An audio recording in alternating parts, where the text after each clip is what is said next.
sensitive, and I'm sure they will participate also very well. Prithviraj sir, True, sir. good morning. Good morning. Good morning, Himagiri. Very Ramakrishna nice. Gowda sir, good morning. Himagiri, Pooja, namaste, good Himagiri. morning. Himagiri, ನಮಸ್ತೆ namaste. ಎಲ್ಲರಿಗೂ ನಮಸ್ತೆ. Namaste.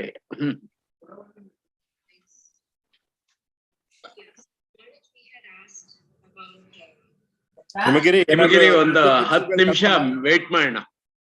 Sir ಹೇಳಿ sir. ಒಂದು 10 ನಿಮಿಷ wait ಮಾಡಿ. ಖಂಡಿತ sir. ಯಾಕಂತಂದ್ರೆ participants, total participants ಈಗ ನೋಡಿದ್ರೆ 25 ತೋರಿಸ್ತಾ ಇದೆ.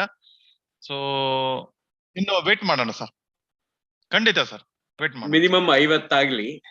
ಹೌದು ಸರ್, ಹೌದು ಸರ್. ಹಿಮಗಿರಿ ಅವರೇ, ನಿಮ್ಮ ಹತ್ರ ಒಂದ್ ಕೇಳ್ಬೇಕಿತ್ತು. ಈಗ ಜೋಗು ಕಾರವಾರ ಡಿಸ್ಟ್ರಿಕ್ಟ್, ಶಿವಮೊಗ್ಗ ಜೋಗ್ ಯಾರು ಸರ್? ಕಾರವಾರ ಡಿಸ್ಟ್ರಿಕ್ಟ್, ಇದು ಶಿವಮೊಗ್ಗ ಡಿಸ್ಟ್ರಿಕ್ಟ್. ಅದು ಬಾರ್ಡರ್ ಅಲ್ಲಿ ಇದೆ ಸರ್. ಬಾರ್ಡರ್ ಅಲ್ಲಿ ಇದೆ. ಅದೇ ಬಾರ್ಡರ್ ಅಲ್ಲಿ ಇದೆ. ಉತ್ತರ ಕನ್ನಡ ಡಿಸ್ಟ್ರಿಕ್ಟ್ ಬಾರ್ಡರ್ ಅಲ್ಲಿ ಇದೆ. ಜಿಯೋಗ್ರಫಿ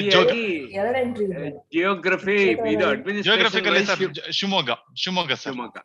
ಶಿವಮೊಗ್ಗ. ಗುಂಡ್ಬಾಳ, ಹೊನ್ನಾವರ ಎಲ್ಲ ಗೋಕರ್ಣ. ಹೊನ್ನಾವರ ಸರ್, ಹೊನ್ನಾವರ ಇದ್ರಲ್ಲಿ Uttara Kannada sir. Uttara Kannada. Gokarna Uttara Kannada. Yes sir. ಗುಂಡ್ಬಾಳ Uttara Kannada. ಹೌದು ಸರ್. ಯಾಣ ಉತ್ತರ ಕನ್ನಡ ಆಗತ್ತಾ? ಇಲ್ಲಿ 12 ತಾಲೂಕು ಸರ್. ಯಾಣನು ಉತ್ತರ ಕನ್ನಡನೇ ಸರ್. ಉತ್ತರ ಕನ್ನಡ ಸರ್. ಉತ್ತರ ಕನ್ನಡ ಸಿರ್ಸಿ ತಾಲೂಕು. ಅದೇ. ಹೌದು ಸರ್. ಉತ್ತರ ಕನ್ನಡ ಸರ್.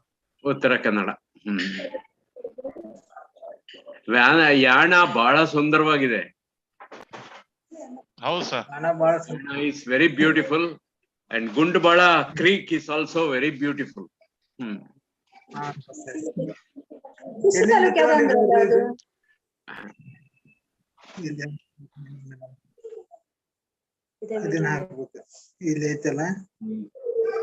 ಇನ್ನು ಸ್ಟಾರ್ಟ್ ಆಗಿಲ್ಲ. ಇನ್ನು ಸ್ಟಾರ್ಟ್ ಮಾಡ್ತಾ ಇನ್ನು 10 ನಿಮಿಷ ಇದೆ. ಮಾಡ್ತಾರೆ ಯಾರು, ಬರೀ 25 ಜನ ಅಟೆಂಡ್ ಆಗಾರ.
ಮಾರ್ಕ್ಸ್ ಕೊಡ್ತಾರಲ್ಲ.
ಪೂಜಾ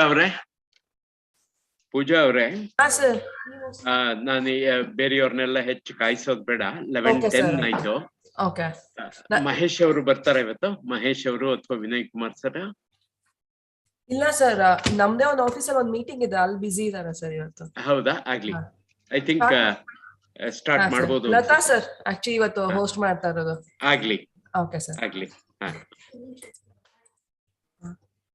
ನಾನೊಂದು ವೆಲ್ಕಮ್ ಮಾಡ್ಬಿಡ್ತೀನಿ ಸರ್, ಆಮೇಲೆ ಸ್ಟಾರ್ಟ್ ಮಾಡೋಣ ಸರ್. ಆಗ್ಲಿ. Good morning to one and all. Environmental Management and Policy Research Institute is organizing the webinar. Before we begin this webinar, I would like to welcome the participants and the resource persons. I ensure the webinar will be profitable and fruitful everyone present here. Thank you one and all. Now I would like to welcome our resource person, Dr. Prithvish, sir, Coordinator and Director, Shankara Cancer Hospital, Bangalore. You are welcome, sir. Thank you very much, madam. Thank you very much. Okay. You can share ನಾನು your screen sir. Share ಮಾಡ್ತೀನಿ. ಹಾ, sir. Screen share ಮಾಡ್ತೀನಿ. ಅದು ಸರಿಯಾಗಿ ಬಂದಿದ್ಯಾ ಹೇಳಿ. ಹಾ sir.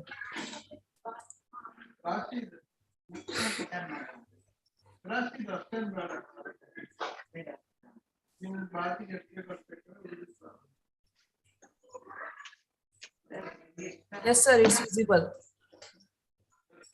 Correct ಆಗಿದೆ ಅಲ್ಲ? ಹಾ, ನೋ sir, ಪ್ರಾಬ್ಲಮ್. ಹಾ ಇಲ್ಲ ನೋ ಸರ್, ಪ್ರಾಬ್ಲಮ್. ಹಾ, ಒಂದ್ ನಿಮಿಷ.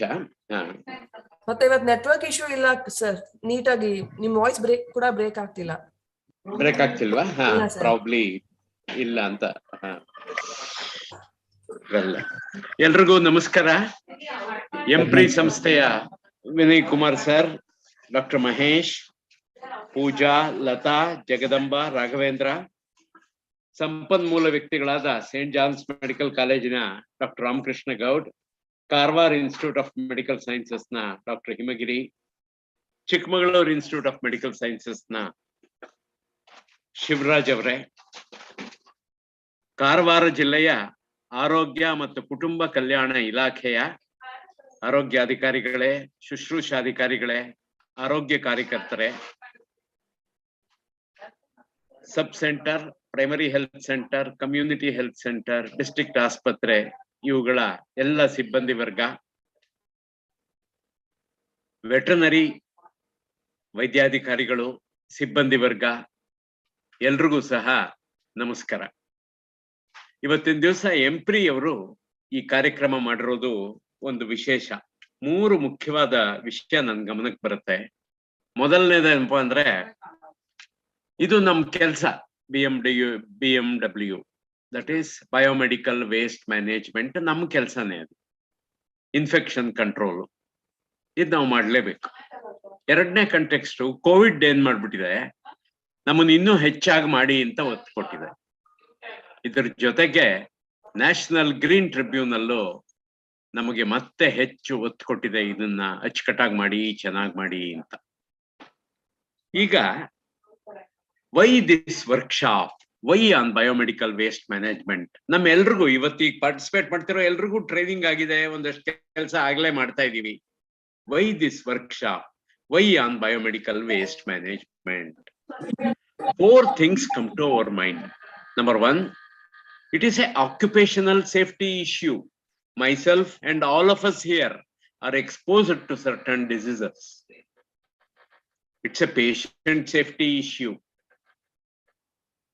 Patient ಬರ್ತಾರೆ ಹರ್ನಿಯಾಗಿ ಟ್ರೀಟ್ಮೆಂಟ್ ತಗೊಳಕ್ಕೆ, ನಾವು ಅವ್ರಿಗೆ ಜೊತೆಯಲ್ಲಿ HIV, AIDS, ಹೆಪಟೈಟಿಸ್ ಸೇರಿಸಿ ವಾಪಸ್ ಕೊಟ್ಟು ಕಳಿಸ್ಬಾರ್ದು.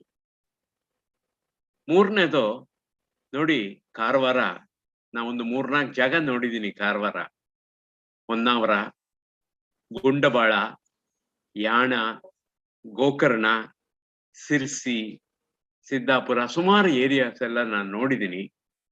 ಎಷ್ಟು ಸುಂದರವಾಗಿದೆ. ಒಂದು ಹಾಡು ಬೇರೆ ಇದೆ, ನಾ ನೋಡಿ ನಲಿಯುವ ಕಾರವಾರ ಅಂತ. ಇಲ್ಲಿ ನಂಗೇನ್ ಅನ್ಸುತ್ತೆ, ನಾವು ಕಾರವಾರದಲ್ಲಿ ಪ್ಲಾಸ್ಟಿಕ್ ಅಥವಾ ಆರ್ಗ್ಯಾನಿಕ್ ವೇಸ್ಟ್ ಅಥವಾ ಯಾವುದೇ ಒಂದು ವೇಸ್ಟ್ ನ ಓಪನ್ ಆಗಿ ಬರ್ನ್ ಮಾಡಿದ್ರೆ ಫ್ಯೂಮ್ಸ್ ಜನರೇಟ್ ಆಗತ್ತೆ. ಈ ಫ್ಯೂಮ್ಸ್ ಜಿನೀವಾಗ್ ಹೋಗ್ಬೋದು, ಜಿನೀವಾದಲ್ಲಿ ಬರ್ನ್ ಮಾಡಿದ್ದು ಕಾರವಾರಕ್ಕೆ ಬರ್ಬೋದು. Any open burning is a insanitary method of disposal of waste. ಆ ಪರಿಸರನ ಹಾಳು ಮಾಡ್ಬೋದು.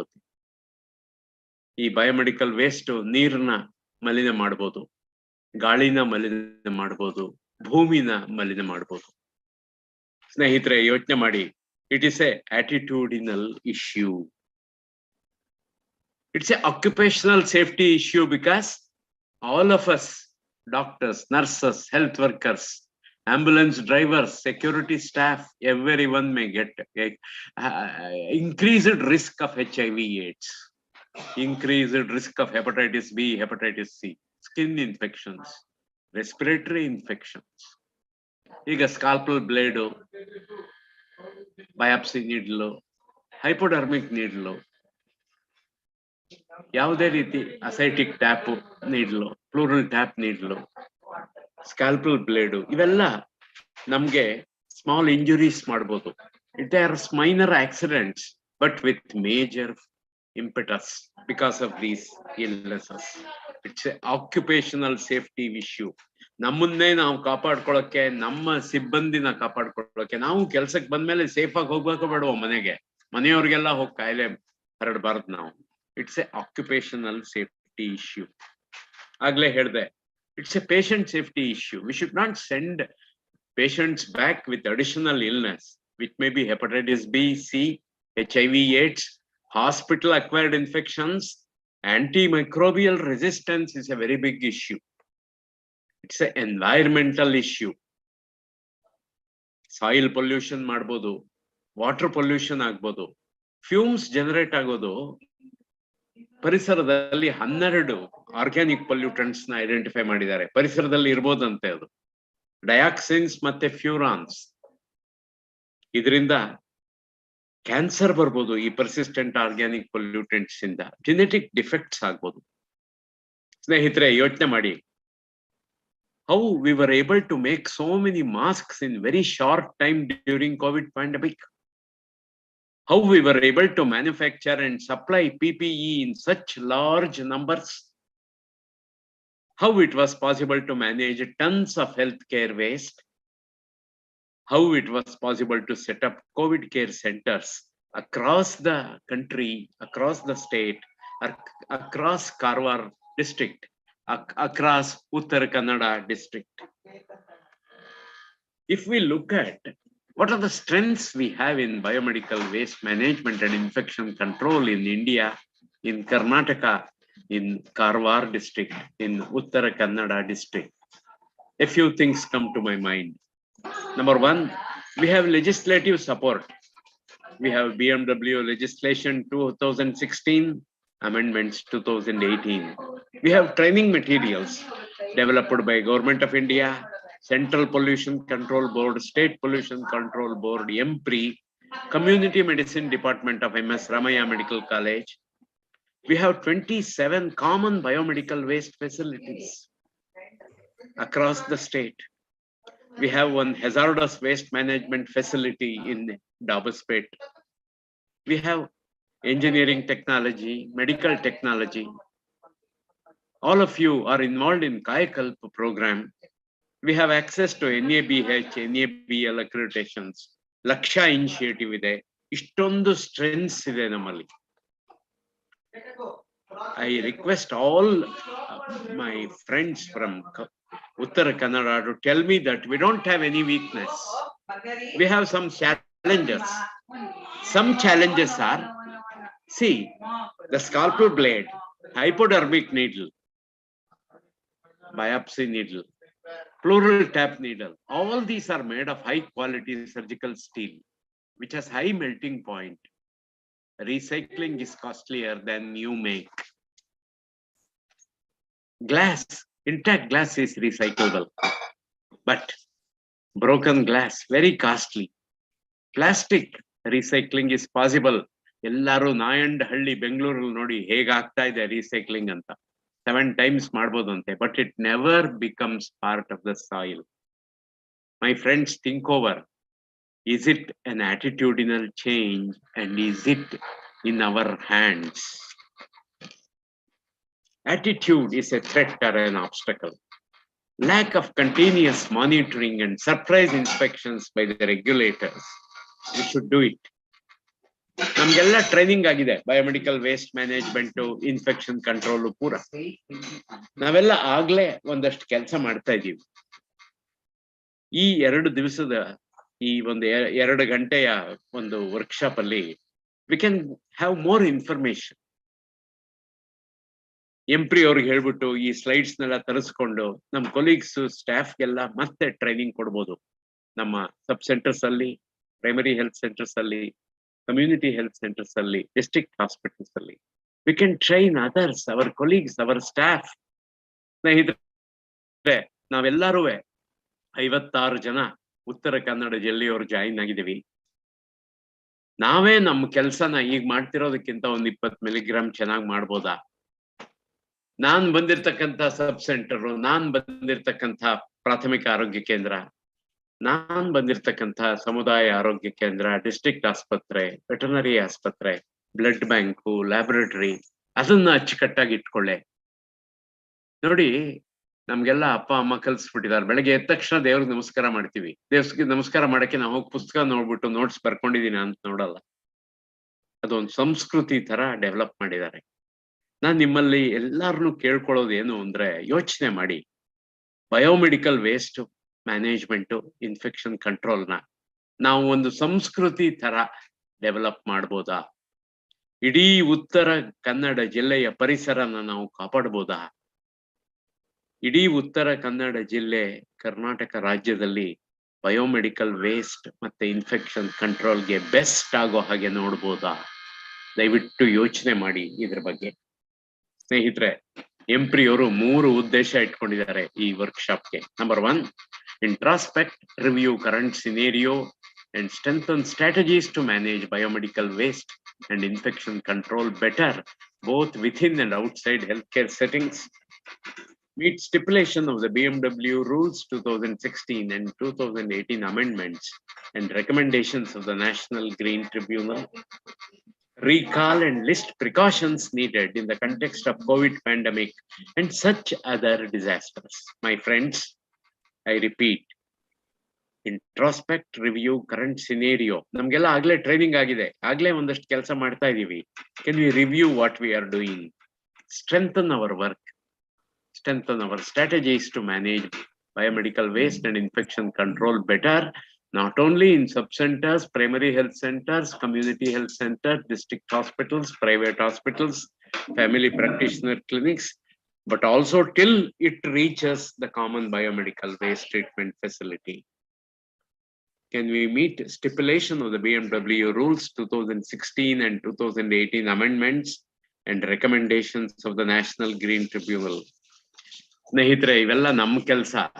ಬೇರೆ ಟ್ರಿಬ್ಯುನಲ್ನವ್ರು ಬಂದು ಯಾತಕ್ಕೆ ಹೇಳ್ಬೇಕು ನಮ್ಗೆ ನೀವು ಸರಿಯಾಗಿ ಮಾಡ್ತಿಲ್ಲ ಅಂತ, ಯಾತಕ್ಕೆ ಅವಕಾಶ ಕೊಡ್ಬೇಕು ನಾವು ಅದಕ್ಕೆ? Recall and list precautions needed in the context of COVID pandemic and such other disasters. Snehitre, please think over. This is a challenge I am throwing to all the 62 participants of Uttara Kannada district today. Can we make Uttara Kannada district the best in biomedical waste management and infection control?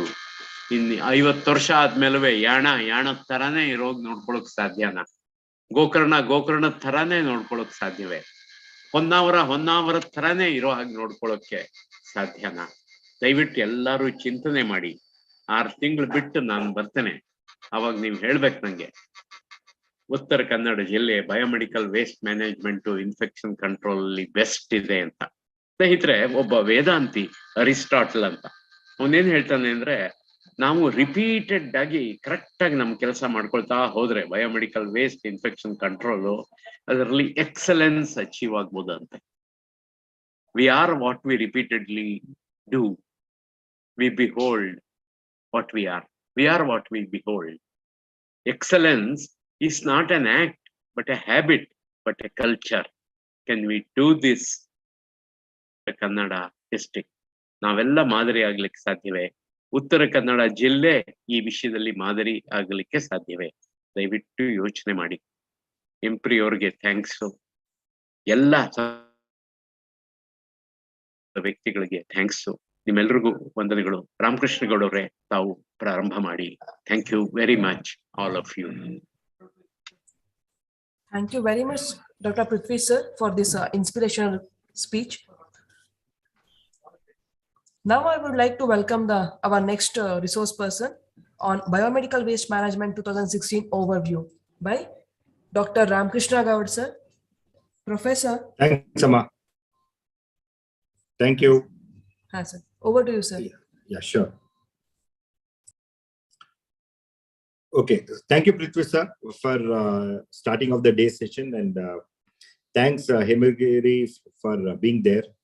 And we all look up to you to lead the charge of biomedical waste at Karwar. And thanks to the training team, and thanks to everyone who is making this possible. And Karwar Jillayinda namma ee training session ge ivattu join agiruvanta nimmellargu kuda, our friends from medical side, the veterinary colleagues, the Ayurveda colleagues from the Ayurveda system, as well Ayush from the Ayush department as well. So nimmellargu kuda nanna vandanegulu. So let's start off the session. I will share my presentation with you. 1 minute.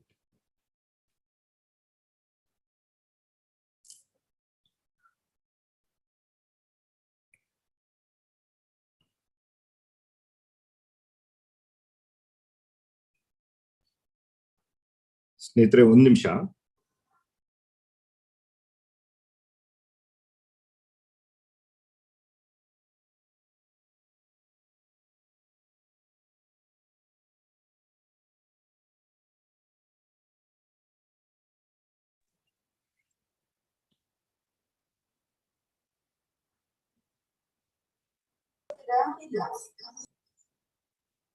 One ನಿಮಿಷ, I'll just. Okay, sir.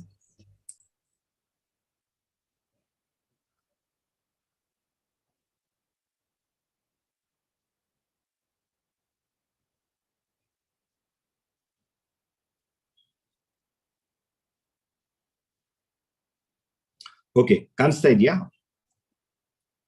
ಹಾ sir, okay, ಎಲ್ಲರಿಗೂ ನಮಸ್ಕಾರ. So friends, ನನಗೆ ಎಂಪ್ರಿ ಅವರು 35 minutes ಕೊಟ್ಟಿದ್ದಾರೆ ಈ session ನ ಮುಗಿಸೋದಕ್ಕೆ. And personally it's a very big challenge for me. Biomedical waste rules 2016 amended rules. So ಇದ್ರ ಬಗ್ಗೆ ನಿಮ್ಗೆ ಓರಿಯಂಟೇಶನ್ ಕೊಡಬೇಕು ಅಂತ they have given me this charge. So I will try to do my best. But 100% ಸ್ವಲ್ಪ ನಾನು fast ಆಗಿ ಹೋಗ್ತೀನಿ in the interest of the time. So ನೀವೆಲ್ಲರೂ ಕೂಡ ಕೈಂಡ್ಲಿ ಬೇರ್ ವಿತ್ ಮೀ. ನಿಮ್ಮೆಲ್ಲರ ಕೋಆಪರೇಷನ್ ಬೇಕು. ಸೊ ನನ್ನ ಪರಿಚಯ ಮಾಡಿಕೊಟ್ಟಿದ್ದಾರೆ ಆಲ್ರೆಡಿ. ನಾನು ಡಾಕ್ಟರ್ ರಾಮಕೃಷ್ಣ ಗೌಡ್ ಅಂತ. ನಾನು ಸೆಂಟ್ ಜಾನ್ಸ್ ಅಲ್ಲಿ one of the faculty members in the department of community health. And I've been associated with biomedical waste training sessions as a master trainer for the last almost 1 decade. So, so in the next 30 minutes or so, I will orient you or give you a perspective of what the biomedical waste rules are all about.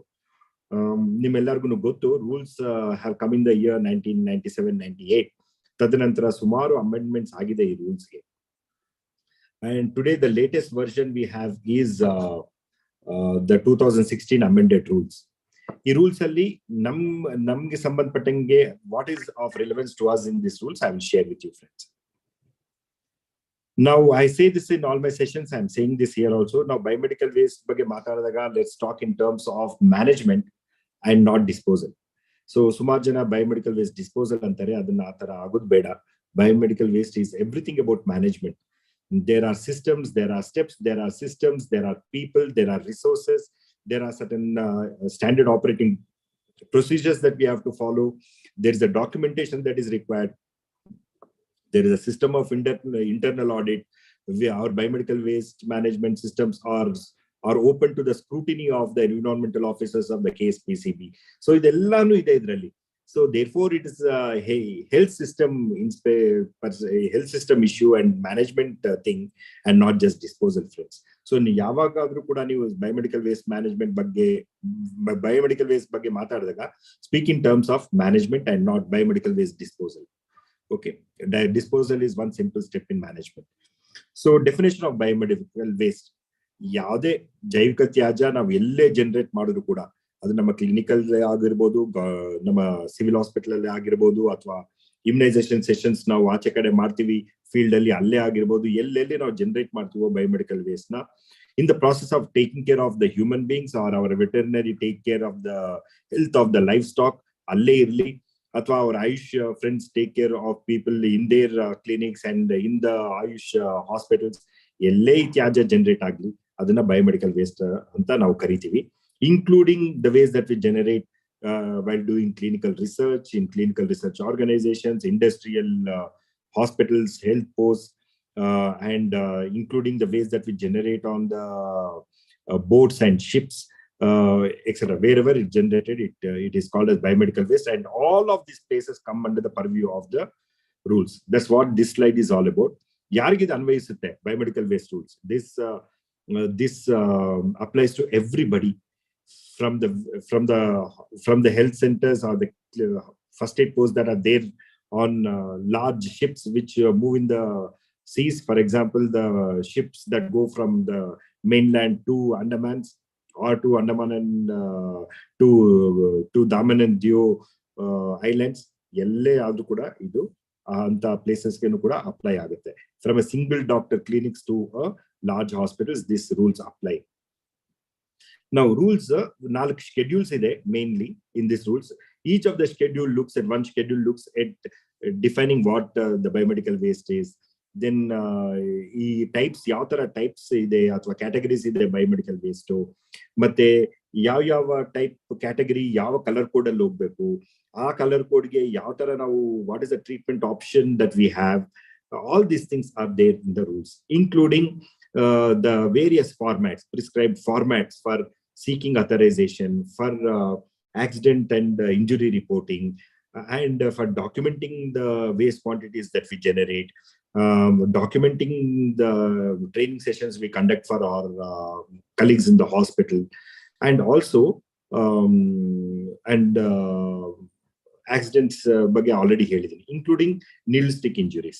ಇದೆಲ್ಲಾನು ಕೂಡ ಈ rules ಅಲ್ಲಿ, in these rules and in under various schedules of these rules, all these things are taken care of.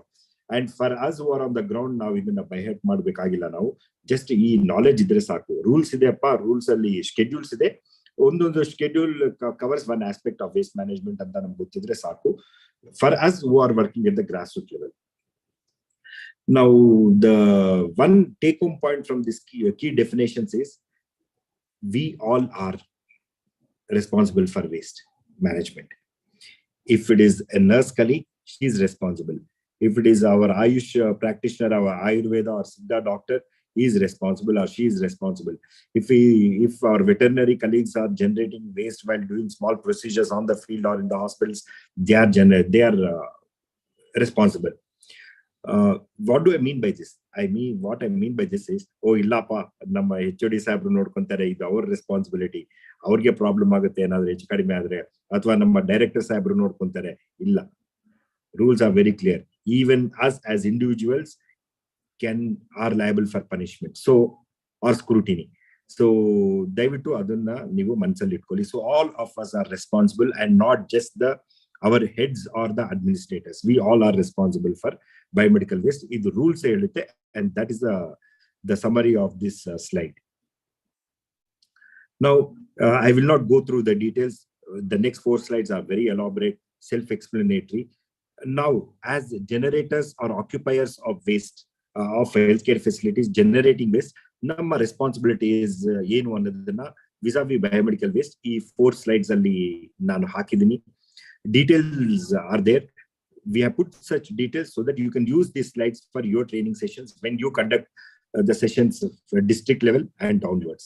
So I will not go into the details. They are very self-explanatory. I request all of you to read for yourself. Similarly, common ಸುಮಾರು ಜನಕ್ಕೆ ನಮ್ಗೆ impression ಇದೆ, common treatment facility ಅವ್ರನ್ನ ಯಾರನ್ನು ಕೇಳೋರು ಇಲ್ಲಪ್ಪ ಅಂತ. No, rules are very specific. Common biomedical waste treatment facility ಅವ್ರಿಗೂ ಕೂಡ what is expected of them ಅನ್ನೋದನ್ನ ನಮ್ಮ ರೂಲ್ಸ್ ಅಲ್ಲಿ ಅಡಗಿದೆ. It is clearly described. The day to life of the hospitals should have a color coding system maintained. The incinerators or the microwaves, our use ಮಾಡುವಂತ incinerators or microwaves should be operational at a certain standard.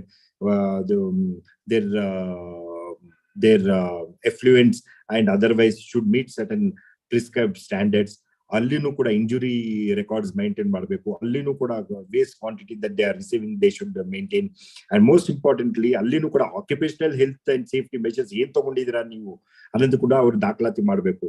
ಅವ್ರಿಗೂ ಕೂಡ ನಾವು training ಮಾಡಿದೀವಿ ಅಂತ training ಮಾಡಬೇಕು. ಆ training ಮಾಡೋದ್ರಿಂದ ದಾಖಲಾತಿ ಬೇಕಾಗ್ತದೆ, ಇನ್ಕ್ಲೂಡಿಂಗ್ ದ ಫೋಟೋಗ್ರಾಫ್ಸ್. ಪ್ಲಸ್ ನಮ್ಮ ಅಲ್ಲಿ waste standards in common treatment ಫೆಸಿಲಿಟಿಯಲ್ಲಿ ಅವ್ರಿಗೆ ಆನ್ಯುವಲ್ ಮೆಡಿಕಲ್ ಚೆಕ್ಅಪ್ ನಾವು ಮಾಡಿಸಿದ್ವಿ. Hepatitis B and tetanus injection ಕೊಡಿಸಿದೀವಿ. ಅವ್ರಿಗೊಂದು ಚೆಕ್ಅಪ್ ಆಗಿದೆ, ಮೆಡಿಕಲ್ ಚೆಕ್ಅಪ್ ಆಗಿದೆ. ಆ ಮೆಡಿಕಲ್ ಚೆಕ್ಅಪ್ ಯಾವ ಫಾರ್ಮ್ಯಾಟ್ ಅಂತಾನು ಕೂಡ ನಮ್ಮ ರೂಲ್ಸ್ ಅಲ್ಲಿ ಫಾರ್ಮ್ಯಾಟ್ ಫಾರ್ ಮೆಡಿಕಲ್ ಚೆಕ್ಅಪ್ ಕೊಡಲಾಗಿದೆ. So it is to that great extent the rules have gone. And unlike many other government and legislative rules, our biomedical waste rules actually ನಾವು ಅದನ್ನ ಸೂಕ್ಷ್ಮವಾಗಿ ಬಿಡಿಸಿ ಓದಿದರೆ ಅರ್ಥ ಮಾಡ್ಕೊಂಡ್ರೆ ದೇ ಆಕ್ಚುಲಿ ಒಂದು ಕೈಪಿಡಿ ತರ ಇದೆ ನಮ್ಮ rules. So all these things are there in the rules, and even common biomedical waste treatment facility friends also have equal responsibility. So friends, just going back to what I said earlier, there are some penalty provisions. Prithvi sir ಅವರು ಹೇಳಿದಂಗೆ ಇಲ್ಲಿವರೆಗೂ ನಾವು ಯಾರು ಬರೋದು ಬೇಡ.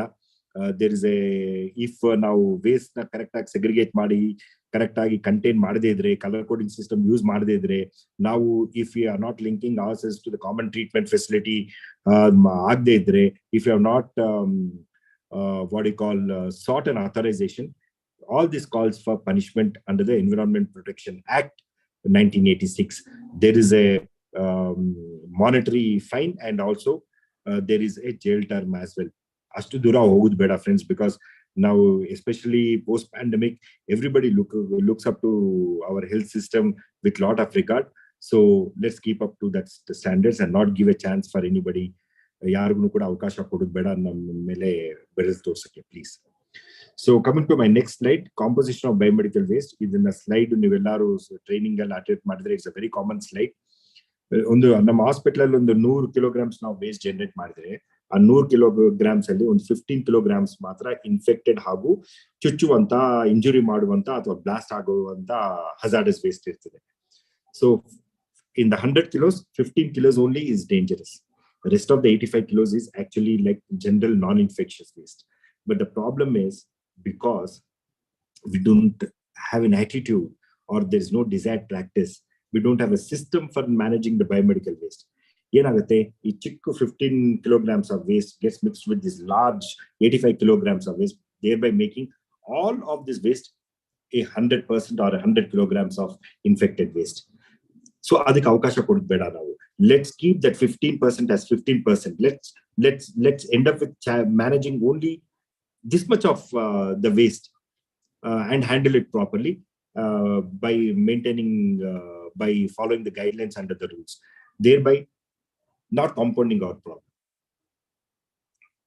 So a discussion on biomedical waste is incomplete, friends.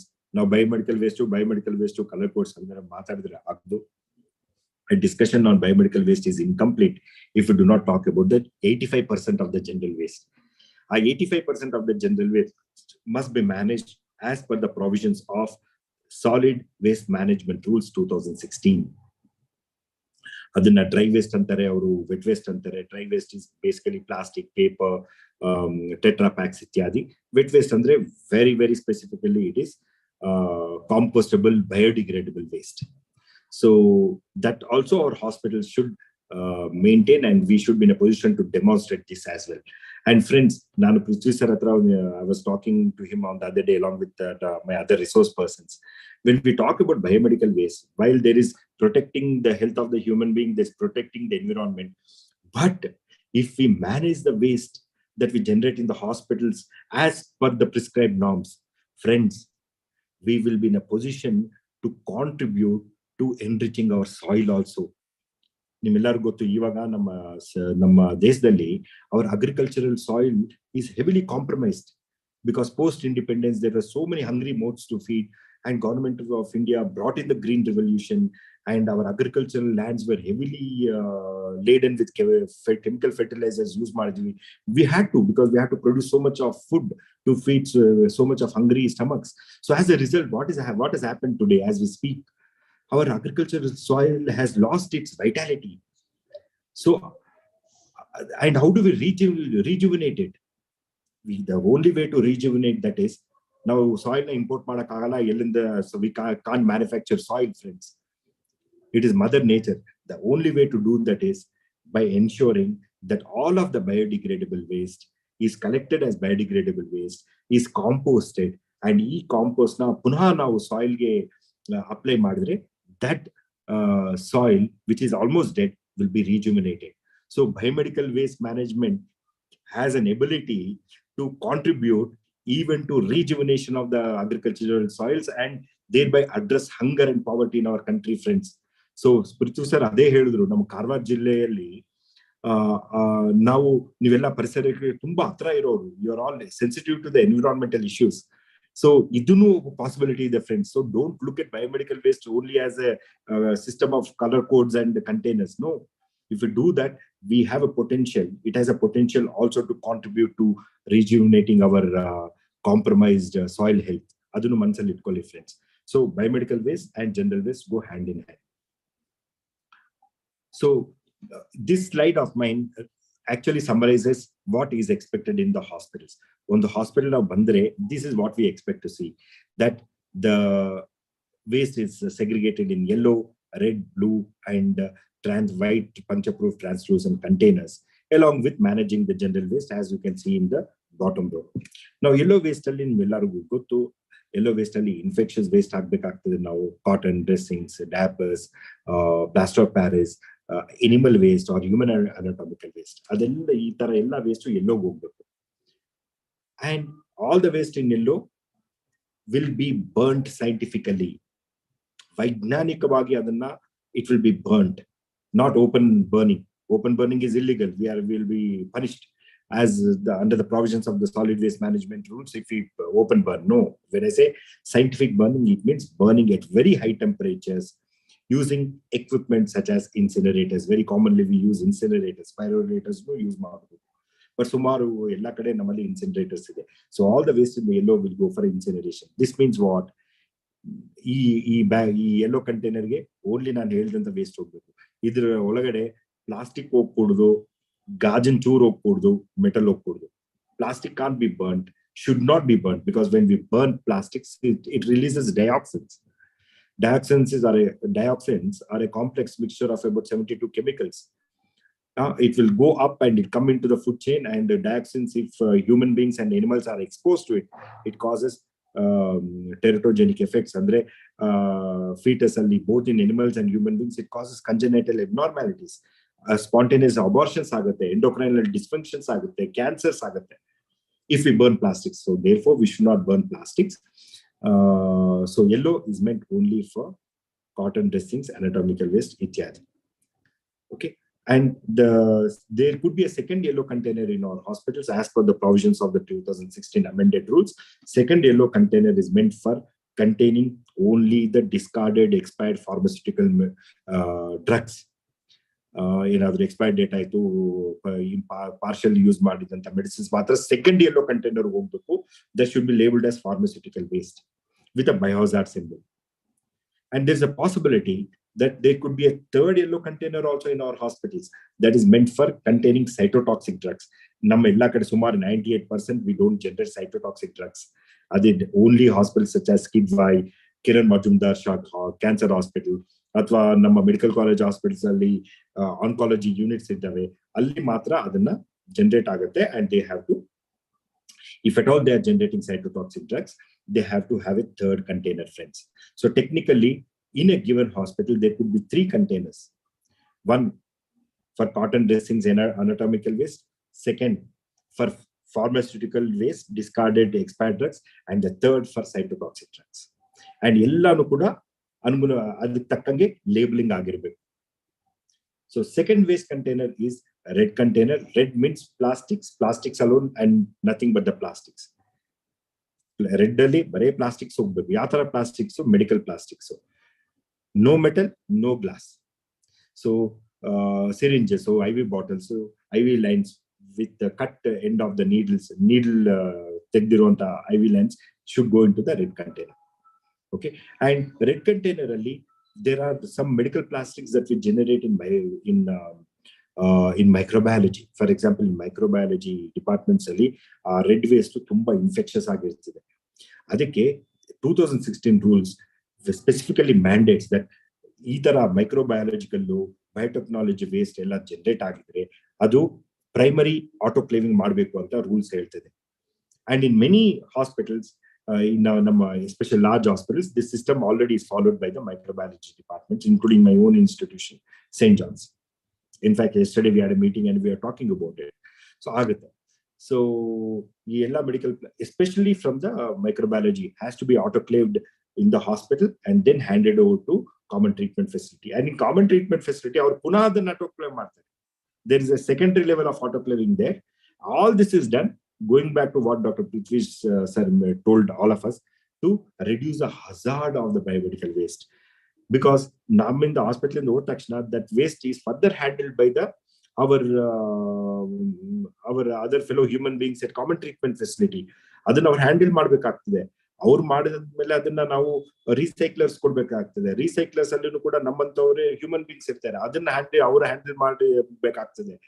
Because there is multiple handling, little extra precaution with medical plastics. Otherwise, into the red container, only plastics, nothing but the plastics. Gloves, plastic IV bottles, everything should go into the red. Now, coming to the third container, blue. Blue is meant for 2 types of waste. One metal waste, one glass waste, and second for metal implants and prosthetic waste. And again, first in the context of yellow container, blue, though technically a hospital may have 2 blue containers labeled as glass waste, second container labeled as metal implants and discarded metal implants or discarded or damaged prosthetic equipment anta irbodu, chances ಇದೆ. But 95% of the places we only generate glass. Metal implants ಮತ್ತೆ damaged or discarded prosthetics only in rehabilitation centers and hospitals which do trauma care, accident hospitals. Lot of orthopedic procedures are done. ಅಲ್ಲಿ ಮಾತ್ರ ಅದು ಬರ್ತದೆ, ಸುಮಾರು ಕಡೆ ಬರಲ್ಲ. So we will, most of the time we will have to have only one blue container meant for glass waste. Slides ಇರಲಿ, broken ampoules ಇರಲಿ, intact vials ಇರಲಿ, ಎಲ್ಲ glass should go into the blue container. Thus far, we spoke about yellow, we spoke about red, and I just now finished talking about blue. ಇವಾಗ next white ಪಂಚಪ್ರೂಫ್ ಕಂಟೈನರ್ಗೆ ನಿಮ್ಮೆಲ್ಲರಿಗೂ ಗೊತ್ತು, and you are all experts. I'm very happy to say this. In our state, while there are challenges everywhere with respect to waste shops, ಸುಮಾರು ಕಡೆ waste shops segregate ಆಗ್ತದೆ. My colleagues, Dr. Suman and Hemagiri, they will share with you they have done a gap analysis, or they will share with you the actual reality on the ground. But to a large extent, waste shops, all of us are conscious. So waste shop must go to a puncture-proof container. A puncture-proof container, preferably with disinfectant solution. Again, it reduces the hazard. So disinfectant solution is better. What disinfectant solution, what hypochlorite solution basically we use, what concentration, don't worry. We will give you a ready-made hand note. You can use it and follow. Now, like I mentioned earlier, a discussion on biomedical waste incomplete if we do not talk about our solid waste. So solid waste in a hospital baro the solid waste na now biodegradable waste, compostable waste, to food, leftover food, etc. should go into the green.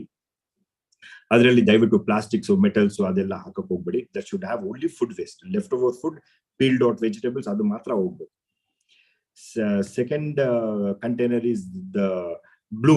ಈ blue colour should be different from the blue that we use for glass waste or metal waste. You can use a lighter shade or a darker shade, whichever is stands out, but it should not be similar to the blue shade we use for biomedical waste for containing metal and metal implants and glass. And ಅಕಸ್ಮಾತ್ ಏನಾದ್ರು chemicals, chemical left overs, ಕ್ಯಾನಿಸ್ಟರ್ಸ್, ಇದೆಲ್ಲ ಏನಾದ್ರು ಹಿಟ್ಟು ಪಿಟ್ಟು ಅಂತ ಸುಮಾರು use ಮಾಡ್ತೀವಿ ನಾವು, ಅದನ್ನೆಲ್ಲ ಕೂಡ ಬ್ಲಾಕ್ ಹೋಗ್ಬೇಕಾಗ್ತದೆ.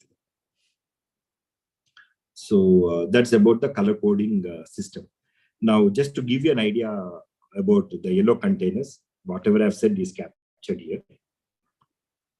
So, like I mentioned, we may end up having 3 yellow containers, and each one meant for containing different waste, infectious waste and pharmaceutical waste and cytotoxic waste. A first container can look like this. Second thing, friends, blood bags ಬಗ್ಗೆ ಒಂದು 2 minutes on blood bags. The only exception of plastic getting into the yellow containers is the blood bag. Along with the cotton dressing, sanitary napkins, ityadi, blood bag should also come into the yellow. But before they come, these blood bags must be autoclaved. Autoclave age incinerator barbeku. And the reason why rules have stated that is usually the discarded blood, usually the unused blood bags or the discarded blood bags invariably are infected blood bags. ಅದರಲ್ಲಿ malaria, parasitic ಕಾಣಿಸ್ಕೊಂಡಿರ್ಬೋದು, ಅಥವಾ hepatitis B, C or HIV ಇರ್ಬೋದು. So usually it is that in order that we do not contaminate the rest of the plastics and multiply the problem, ಈ blood bags ಗೆ provision ಮಾಡಿದ rules that this is only plastic that can come into the first yellow. How? That too after autoclaving. It can come into the yellow for incineration. And this is being done so that the risk is reduced. Okay? The risk is reduced. And Government of India has made efforts. The Government of India has made efforts to see that these blood bags are made from chlorine-free plastic material, so it doesn't cause harm. Now, these are the pictures. Blood bags you generate madidre, you should go into a separate yellow bag, autoclave, and then it can go into the yellow stream. Biotechnology waste idu now culture medium intadellanu kuda should go into the yellow. So this is a second yellow container, pharmaceutical waste. ಈ pharmaceutical waste cytotoxic drugs ಗೆ our Karnataka State Pollution Control Board and the Common Biomedical Waste Treatment Facilities, they have a provision in place. ಇದನ್ನ incinerate ಮಾಡಬೇಕಾಗ್ತದೆ. But those incinerators are different kind of incinerators. They are called as industrial incinerators. So, but as people on the ground level, let's not worry about all that. Our mandate is pharmaceutical waste generate ಮಾಡಿದ್ವಾ, it should go into a separate dedicated yellow container. ಅಷ್ಟೇ. Its further management is being taken care of, so let's not worry. There's a third yellow container. Akasmat cytotoxic drugs, you can end up with a third yellow container. cytotoxic drugs. ನಾನು ನಮ್ಮ ಹಾಸ್ಪಿಟಲ್ಗೆ ಇನ್ಸ್ಪೆಕ್ಷನ್ಗೆ ಹೋದೆ, ನಮ್ಮ oncology ವಾರ್ಡ್ಗೆ ಆಡಿಟ್ಗೆ. They said hardly will have anything in this, but since they use cytotoxic drugs, they have a container meant for it with a C symbol. C means cytotoxic drugs. So red ಬಗ್ಗೆ already ಹೇಳಿದೀನಿ friends. Red plastics, nothing but the plastics alone. Autoclave and then shred and recycle.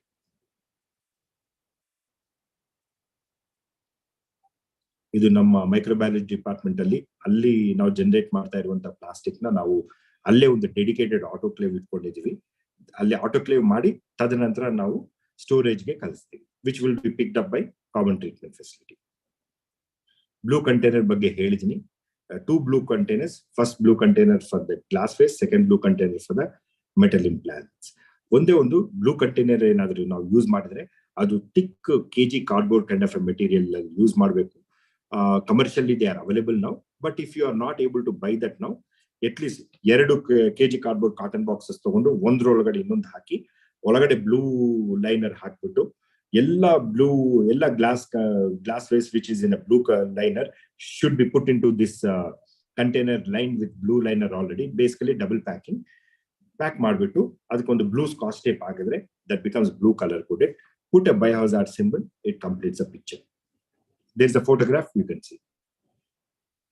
ಅಕಸ್ಮಾತ್ ಏನಾದ್ರೂ ನೀವು metal implants plastic waste generate ಮಾಡಿದ್ರೆ you have to have a second dedicated waste container for it. So this is to give you an idea as to how the blue waste looks like. This is what I said. ಇಲ್ಲಿ ಈ ತರ ಇರಬೇಕು technically ನಮ್ಮ blue container.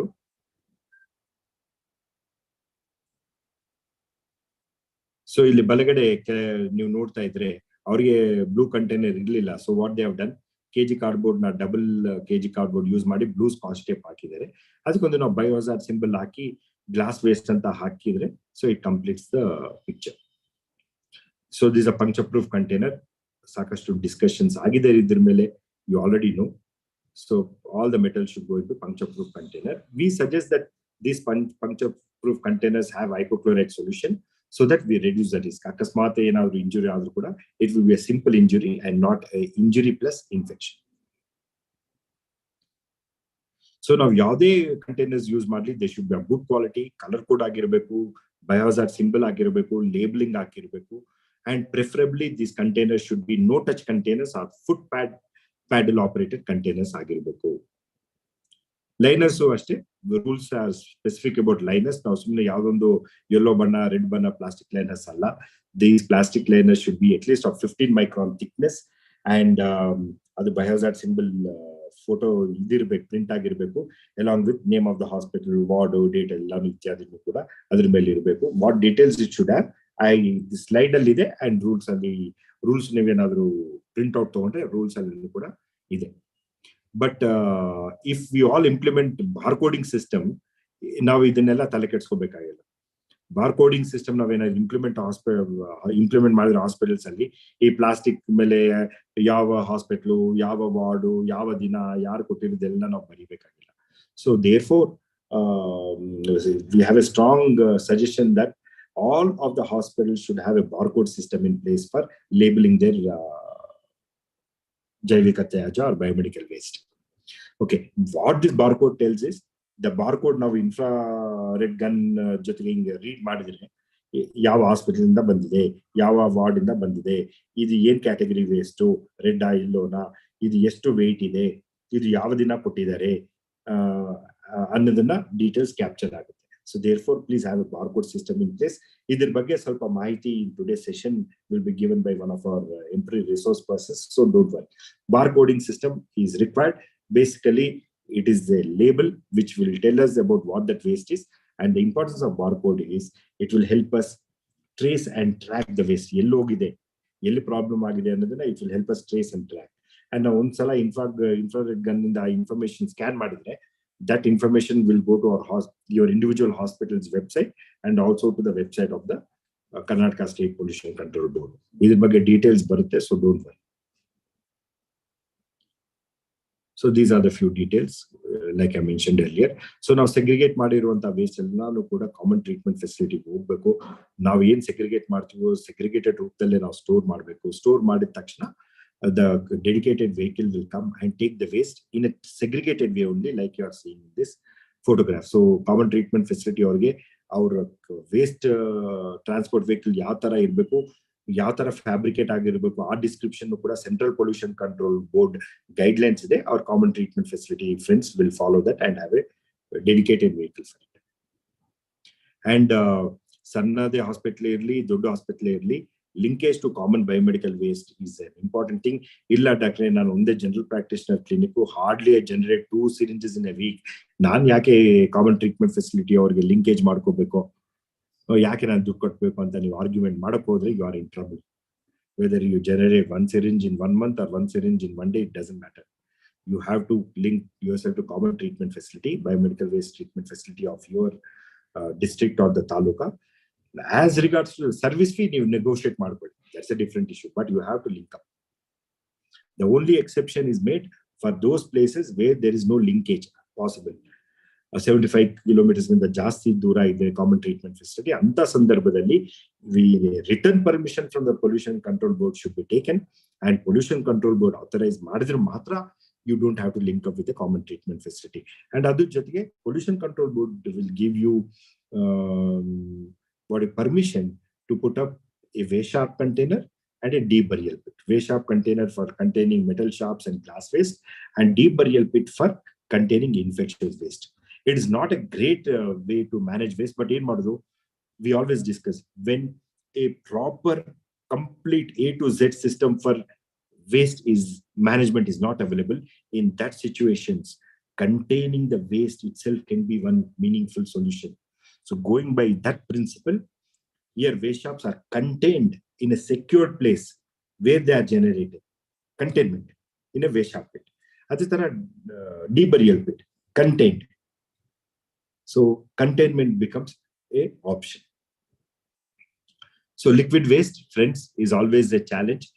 Either ಬಗ್ಗೆ ನಾವು ಮೊನ್ನೆ ಒಂದು meeting ಮಾಡಿದ್ವಿ, but till such time your liquid waste must be managed by remodifying your or rather modifying your plumbing systems to see that all of the liquid waste gets captured in one receptacle.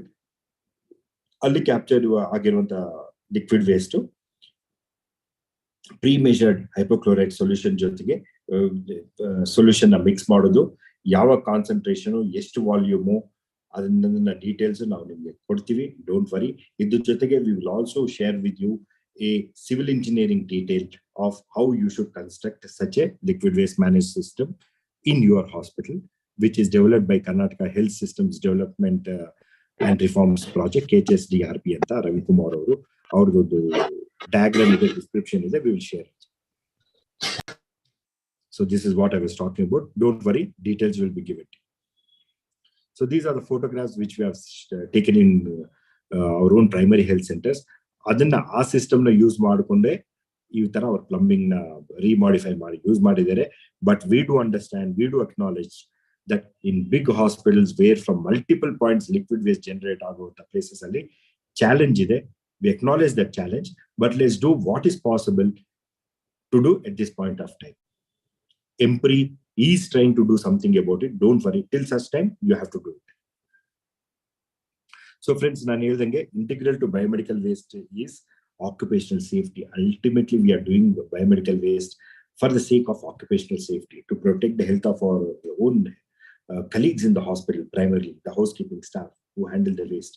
And you have examples and we have experiences. Yellelli now biomedical waste implement ಮಾಡಿದ್ವು. The first people who will come and acknowledge you is, sir, ನೀವು ಇದೆಲ್ಲ training ಮಾಡಿದ್ಮೇಲೆ ಅರ್ಜುನ್ ಚೂರು ಕಡಿಮೆ ಆಗ್ಬಿಟ್ಟಿದೆ sir. Now I'm no longer worried and concerned ಅಂತ ಹೇಳ್ತಾರೆ.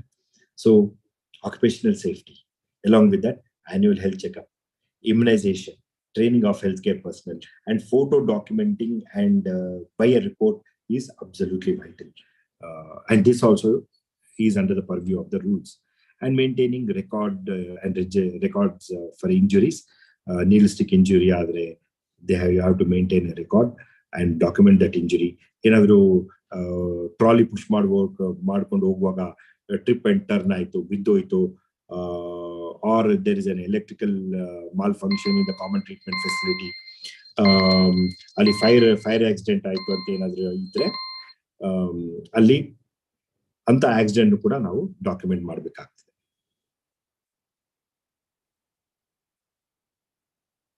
So other requirements of biomedical waste rules are committee ಇರಬೇಕು. ಈ ಕಮಿಟಿ ಪೀರಿಯಾಡಿಕ್ ಆಗಿ ಮೀಟ್ ಮಾಡಬೇಕು, ಮಿನಿಟ್ಸ್ ಮಾಡಬೇಕು. ಮಿನಿಟ್ಸ್ ಅಲ್ಲಿ ಏನಾದ್ರು ಪ್ರಾಬ್ಲಮ್ಸ್ ಏನಾದ್ರು ಐಡೆಂಟಿಫೈ ಆಗಿದ್ರೆ they have to find solutions to these problems, and we have to, this committee, biomedical waste committee, should be very vibrant, and it should be a problem solving committee and not just a committee of names. So along with the biomedical waste, now hospitals also have to follow the e-waste management guidelines, hazardous waste management guidelines for managing chemicals that we use in the hospitals. And if at all you are using radioactive isotopes like we use in diagnostics and most importantly oncology units, then you have to follow the guidelines of the Department of Atomic Energy. So I'm done with my presentation. Just few photographs to give you an idea of everything that is there in biomedical waste. Sumar Janak Meller, but anyway, just for the sake of those people who need it. Occupational health and safety ಬಗ್ಗೆ ಒಂದು session ಇದೆ, ನಮ್ಮ colleagues ಮಾತಾಡ್ತಾರೆ. So this picture captures that idea of what occupational safety and use of personal protective equipment is all about, along with training and annual checkups and immunization. COVID waste ಬಗ್ಗೆನೂ ಕೂಡ ಸುಮಾರು ಜನ questions ಇತ್ತು. Don't worry, my colleagues are going to talk to you very specifically about COVID waste. ಒಂದೇ ಒಂದು ನನ್ನ ಕಡೆಯಿಂದ, COVID waste, the principles of managing COVID waste are same as managing any other biomedical waste. The only change here is use of double bags and labeling. Okay, adundu. But core principles are the same. Details, don't worry. My colleagues who come after me, after my session, they're going to give you the details. Color coding, containers, everything is the same. So friends, these are the few key points for your consideration. Quality, quality, quality. That is most important.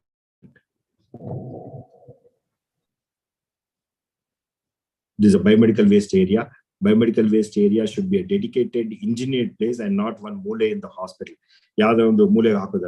It has to be a dedicated place, engineered for the purpose of storing biomedical waste safely and securely. And if possible, it should also have a CCTV. It should be under CCTV. ಇಲ್ಲಿ ನಮ್ಮ hospital ಅಲ್ಲಿ ನಡೀತಾ ಇರುವಂತ ಕೆಲಸ ಇದು.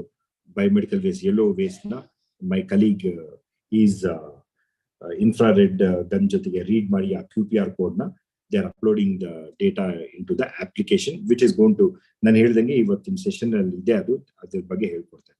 Basically the implementing the barcode system. This is a closer look. This is the storage of the waste. With the waste sharp pit only for those places where there is no provision of linkage. Deep burial pit for those places which do not have a provision for linkage with a common treatment facility. This is for containing infectious waste such as anatomical waste, cotton dressings, sanitary napkins. The waste sharp pit to a deep burial pit engineering details are there in the pollution control with us. We will share with you, don't worry. So this is the general waste which I have already mentioned. So friends, with this I come to the end of my presentation. Nimge enadru questions idre keli, we will answer. Don't hesitate to put your questions in the chat box. We will take up those questions at a later point of time and answer. And we strongly encourage you to email your questions. Dayavitu email your questions to the email ID which is already shared in the chat box with all of you. Email nu kalsi likitapurvakagi. We will also answer your questions which come via email. So friends, thanks a lot for all your patience and hearing. So if there are any questions of immediate importance, we'll take, or else the next resource person can take over from me.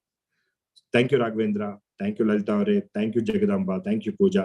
Thanks to all the training team members at EMPRI, and thanks to our Karwar friends. So devaru nimge ellargu ಒಳ್ಳೆಯದು ಮಾಡಲಿ. Thank you all very much. Thank you so much, sir, for detailed explanation about segregation of biomedical waste, storage in designated color bins, etc. Thank you, sir. Now I would like to welcome the next session. Our next resource person is Dr. Shivraj, Assistant Professor, Chikmagaluru, Department of Community Medicine, Chikmagaluru Institute of Medical Science, Chikmagaluru. He is explaining about biomedical waste management in context of COVID-19 scenario. Welcome you, sir.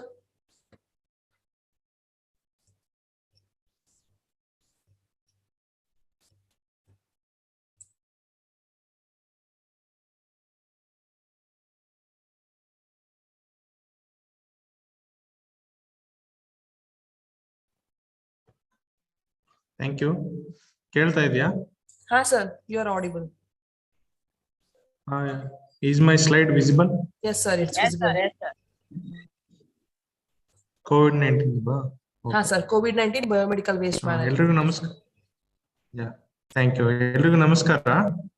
ಈಗಾಗಲೇ Ramakrishna Gowda sir ಎಲ್ಲ biomedical waste ಬಗ್ಗೆ overview ಕೊಟ್ಟಿದ್ದಾರೆ. ಈಗ ನಾವು ಇನ್ನೊಂದು important topic, last 2 years ಇಂದ ನಾವು ಅದ್ರ ಬಗ್ಗೆ ಒಂದ್ ರೀತಿ ನಮ್ಮ ಬಯೋಮೆಡಿಕಲ್ ವೇಸ್ಟ್ ಮತ್ತೆ ಅಕ್ಯುಪೇಷನ್ ಸೇಫ್ಟಿನ ನಮ್ಮನ್ನ ತುಂಬಾ ನನ್ನ ಅವೇರ್ನೆಸ್ ಜಾಸ್ತಿ ಕೊಡ್ತು ಈ ಕಾಯಿಲೆ COVID-19. ನಾವು ಮುಖ್ಯವಾಗಿ ನಾವು ಹೆಲ್ತ್ ಕೇರ್ ವರ್ಕರ್ಸು ನಮ್ಮ ಸೇಫ್ಟಿ ಎಷ್ಟು ಇಂಪಾರ್ಟೆಂಟ್ ಅನ್ನೋದು, ಮತ್ತೆ ಕಾಯಿಲೆಗಳು ಒಂದ್ರಿಂದ ಒಬ್ಬರಿಂದ ಪ್ರಸರಣ ಹೇಗಾಗುತ್ತೆ, ಅದನ್ನ ಹೇಗೆ ತಡೆಗಟ್ಟಬಹುದು ಅಂತ ಒಂದು ಇಂಪಾರ್ಟೆಂಟ್ ಸ್ಟೆಪ್ ಅಂದ್ರೆ ಸರಿಯಾದ ರೀತಿ ನಾವು PPE ಕಿಟ್ ಬಳಕೆ ಮಾಡೋದನ್ನು ಸಹಿತ ಕಲ್ತಿದೀವಿ. ಮತ್ತೆ ಸಾರ್ವಜನಿಕರು ಸಹಿತ ಮಾಸ್ಕ್ ಬಳಕೆ ಮಾಡೋದು, ಸ್ಯಾನಿಟೈಸರ್ ಬಳಕೆ ಮಾಡೋ ಸಹಿತ ತುಂಬಾ ರೀತಿ ಅವೇರ್ನೆಸ್ ತಗೊಂಡು ಚೆನ್ನಾಗಿ ಪ್ರಾಕ್ಟೀಸ್ ಮಾಡಿದ್ರು. ಬಟ್ ಈ ಹಂತದಲ್ಲಿ ನಾವು ಇಲ್ಲಿಂದ ಉತ್ಪತ್ತಿ ಆಗ್ತಿದ್ದ ಈ ವೇಸ್ಟ್, ಬಯೋಮೆಡಿಕಲ್ ವೇಸ್ಟ್, ಈಗ ಹೇಳಿದ ಡೆಫಿನೇಷನ್ ಇತ್ತಲ್ಲ, ಈ COVID-19 ರಿಲೇಟೆಡ್ ಬಯೋಮೆಡಿಕಲ್ ವೇಸ್ಟ್ ನ ಹೇಗೆ ಹ್ಯಾಂಡಲ್ ಮಾಡ್ಬೇಕು ಅಂತ. ಯಾಕಂದ್ರೆ ತುಂಬಾ ದೊಡ್ಡ ಪ್ರಮಾಣದಲ್ಲಿ ನಾವು ಈ COVID-19 ಬಯೋಮೆಡಿಕಲ್ ವೇಸ್ಟ್ ಜನರೇಟ್ ಮಾಡಿದ್ವಿ. ಮತ್ತೆ ನಾವು ನಮ್ಗೊಂದು ಮುಖ್ಯವಾದ ಜವಾಬ್ದಾರಿ ಇತ್ತು, ಏನಂದ್ರೆ ಇದನ್ನ ಸರಿಯಾದ ರೀತಿ ಹ್ಯಾಂಡಲ್ ಮಾಡ್ಬೇಕು. ಯಾಕಂದ್ರೆ ಮುಂದೆ ನಮ್ಮ ಸೊಸೈಟಿಗೆ ಆದಷ್ಟು ಕಡಿಮೆ ಆದಂತ ನಾವು ಬರ್ಡನ್ ಕೊಡ್ಬೇಕು ಅಂತ. ಸೊ ಅದಕ್ಕೆ ನಮ್ಮ ಸೆಂಟ್ರಲ್ ಪೊಲ್ಯೂಷನ್ ಕಂಟ್ರೋಲ್ ಬೋರ್ಡ್ ಅವರು ಸಪರೇಟ್ ಗೈಡ್ ಲೈನ್ಸ್ ಬಿಟ್ಟಿದ್ದಾರೆ. ಈ ಗೈಡ್ ಲೈನ್ಸ್ ಅದು ಪ್ರಿನ್ಸಿಪಲ್ ಎಲ್ಲ ಸೇಮ್. ಅಂದ್ರೆ ಈಗ ಬಯೋಮೆಡಿಕಲ್ ವೇಸ್ಟ್ ಏನೇನು ಪ್ರಿನ್ಸಿಪಲ್ ಇತ್ತಲ್ಲ ಅದೇ ಸೇಮ್ಸ್ ಇದೆ. ಕೆಲವೊಂದು ಮಾತ್ರ ಕೆಲವೊಂದು ಹಂತದಲ್ಲಿ ನಾವು ಕೆಲವೊಂದು ಬದಲಾವಣೆ ಮಾಡ್ಕೊಬೇಕಿತ್ತು. ಅದ್ರ ಬಗ್ಗೆ ಒಂದು ಸಣ್ಣ ಡಿಸ್ಕಷನ್ ಮಾಡೋಣ. ಸೊ ಈಗಾಗಲೇ ಹೇಳ್ದಂಗೆ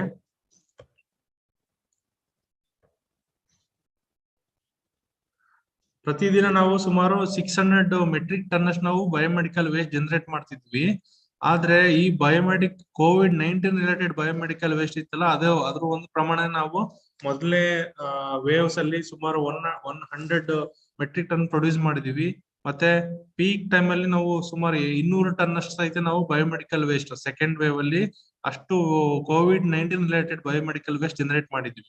ಓಕೆ, ಒಂದು ಬೆಡ್ಗೆ ಸುಮಾರು 2.5 ಇಂದ 4 kg ಅಷ್ಟು ವೇಸ್ಟ್ ಜನರೇಟ್ ಆಗ್ತಾ ಇತ್ತು. ಒಂದು ಪೇಷಂಟ್ ಅಡ್ಮಿಟ್ ಆಗಿದ್ದಾನೆ ಅಂದ್ರೆ ಆ ಪ್ರತಿದಿನ ಅವನು ಸುಮಾರು 2.5 ಇಂದ 4 kg ಅಷ್ಟು ಅಂದ್ರೆ ಅವರೇಜ್ ಆಗಿ ಬಯೋಮೆಡಿಕಲ್ ವೇಸ್ಟ್ ಜನರೇಟ್ ಆಗ್ತಿತ್ತು. ನಾವು ಅದನ್ನ ಸಪರೇಟ್ ಆಗಿ ಹ್ಯಾಂಡಲ್ ಮಾಡಬೇಕಿತ್ತು. ಓಕೆ, ಸೊ ಇಂಡಿಯಾ ಟೋಟಲ್ ಅಲ್ಲಿ ಡ್ಯೂರಿಂಗ್ 2000 ಜೂನ್ ಇಂದ ಡಿಸೆಂಬರ್ 2020 ಒಳಗೆ ಸುಮಾರು 33,000 ಮೆಟ್ರಿಕ್ ಟನ್ ಅಷ್ಟು biomedical waste, COVID-19 related biomedical waste ನ ಪ್ರೊಡ್ಯೂಸ್ ಮಾಡಿ ಹ್ಯಾಂಡಲ್ ಸಹಿತ ಸರಿಯಾಗಿ ಮಾಡಿದೀವಿ. ಓಕೆ, ಹೆಚ್ಚಿನ ಅಂಶ ಮಂತ್ ವೈಸ್ ನೋಡಿದ್ರೆ ಸುಮಾರು ಸೆಪ್ಟೆಂಬರ್, ಅಕ್ಟೋಬರ್, ನವೆಂಬರ್ ಹೊತ್ತಿಗೆ ತುಂಬಾ ಪೀಕ್ ಆಗಿತ್ತು ಮೊದಲನೇ ವೇವ್ ಅಲ್ಲಿ. ಸೊ ಅದೇ ಸಹಿತ ಕಂಟಿನ್ಯೂ ಆಯ್ತು ನೆಕ್ಸ್ಟ್ ಹಂತಗಳಲ್ಲೂ ಸಹಿತ. ಆ ಸಮಯದಲ್ಲಿ ನಾವು ಈಗ ಪ್ರತಿ ಸ್ಟೇಟ್ ವೈಸ್ ನೋಡಿದ್ರೆ ಕೇರಳ, ಗುಜರಾತ್, ಮಹಾರಾಷ್ಟ್ರ, ಡೆಲ್ಲಿ, ಕರ್ನಾಟಕ ಇಲ್ಲೆಲ್ಲ ಹೆಚ್ಚಿನ ಅಂಶ ಹೆಚ್ಚು ಕೇಸ್ ಇತ್ತು. ಹಾಗಾಗಿ ಹೆಚ್ಚಿನ ಅಂಶ ಬಯೋಮೆಡಿಕಲ್ ವೇಸ್ಟ್ ಈ 5 ರಾಜ್ಯಗಳಲ್ಲಿ ಉತ್ಪತ್ತಿ ಆಗ್ತಾ ಇತ್ತು.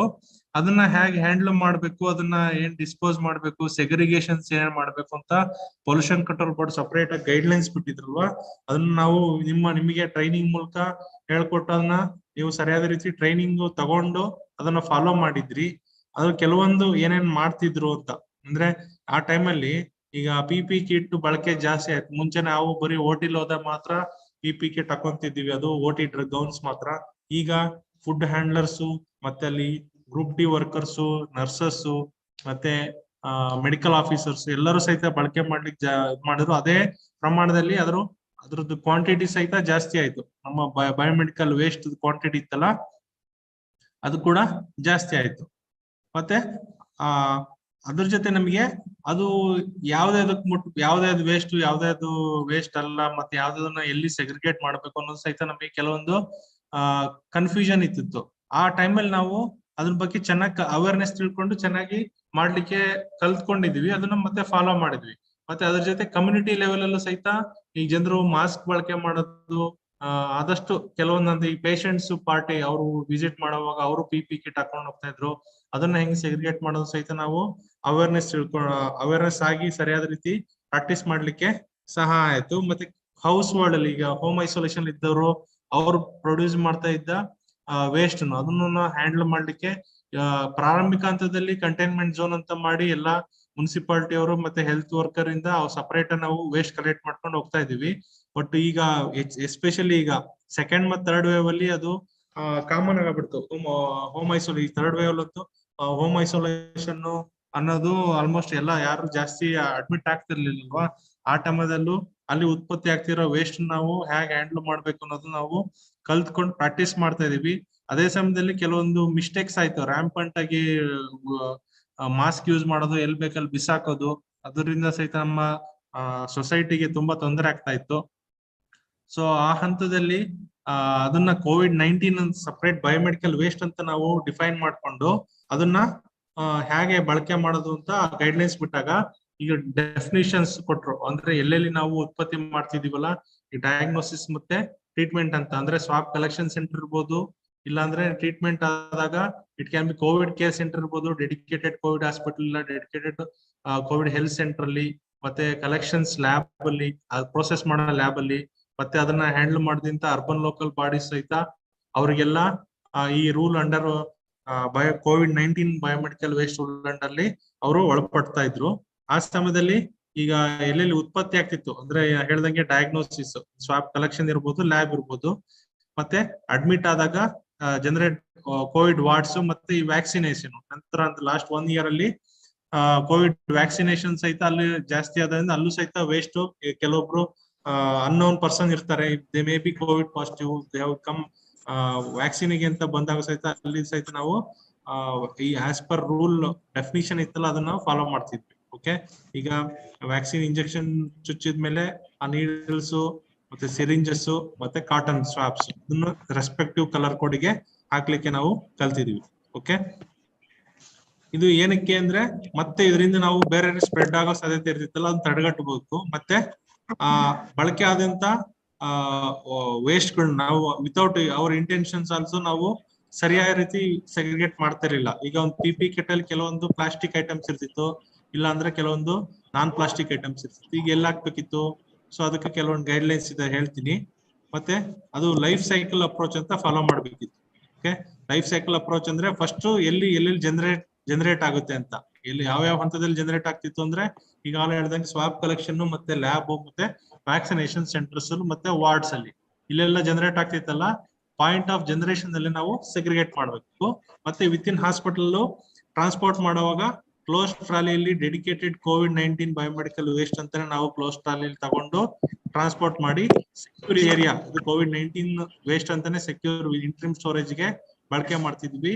ಮತ್ತೆ ಅಲ್ಲಿಂದ ತಗೊಂಡೋಗೋ ವೆಹಿಕಲ್ಸ್ ಐತೆ ನಾವು ಡೆಡಿಕೇಟೆಡ್ ಆಗಿ ಕಾಮನ್ ಬಯೋಮೆಡಿಕಲ್ ವೇಸ್ಟ್ ಟ್ರೀಟ್ಮೆಂಟ್ ಫೆಸಿಲಿಟಿಗೆ ಡೆಡಿಕೇಟೆಡ್ COVID-19 ವೇಸ್ಟ್ ಅಂತಾನೆ ತಗೊಂಡೋಗ್ಲಿಕ್ಕೆ ನಮ್ ಸರ್ಕಾರ ವ್ಯವಸ್ಥೆ ಮಾಡ್ತು. ಎಲ್ಲಾ ಜಿಲ್ಲಾ ಹಂತಗಳಲ್ಲಿ ಸಹಿತ ಥ್ರೂ ಡಿಸ್ಟ್ರಿಕ್ಟ್ ಹೆಲ್ತ್ ಆಫೀಸ್ ಎಲ್ಲಾ ಕೋವಿಡ್ ಹೆಲ್ತ್ ಸೆಂಟರ್ಸ್ ಇಂದ ಕಲೆಕ್ಟ್ ಮಾಡಿ ಟ್ರಾನ್ಸ್ಪೋರ್ಟ್ ಮಾಡ್ತಾ ಇದ್ರು.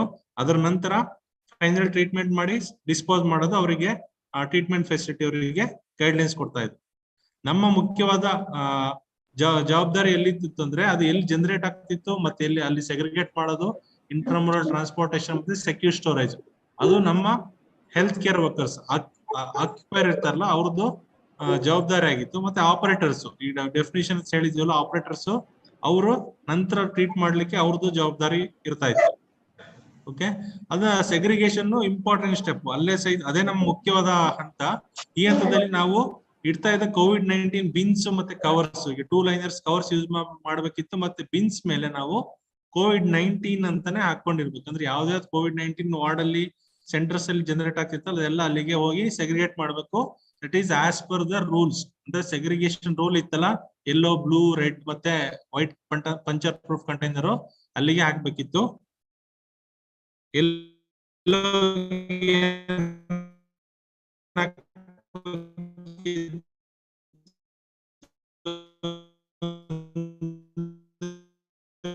ಈಗಾಗಲೇ ಹೇಳ್ದಂಗೆ ಸೇಮ್ ಸಾಯಿಲ್ಡ್ ವೇಸ್ಟ್ ಮತ್ತೆ ಎಕ್ಸ್ಪೈರ್ಡ್ ಡಿಸ್ಕಾರ್ಡೆಡ್ ಮೆಡಿಸಿನ್ ಡಿಸ್ಕಾರ್ಡೆಡ್ ಲಿನೆನ್ಸ್ ಸಹಿತ ಅಲ್ಲಿ ಹಾಕ್ಬೇಕಾಗಿತ್ತು.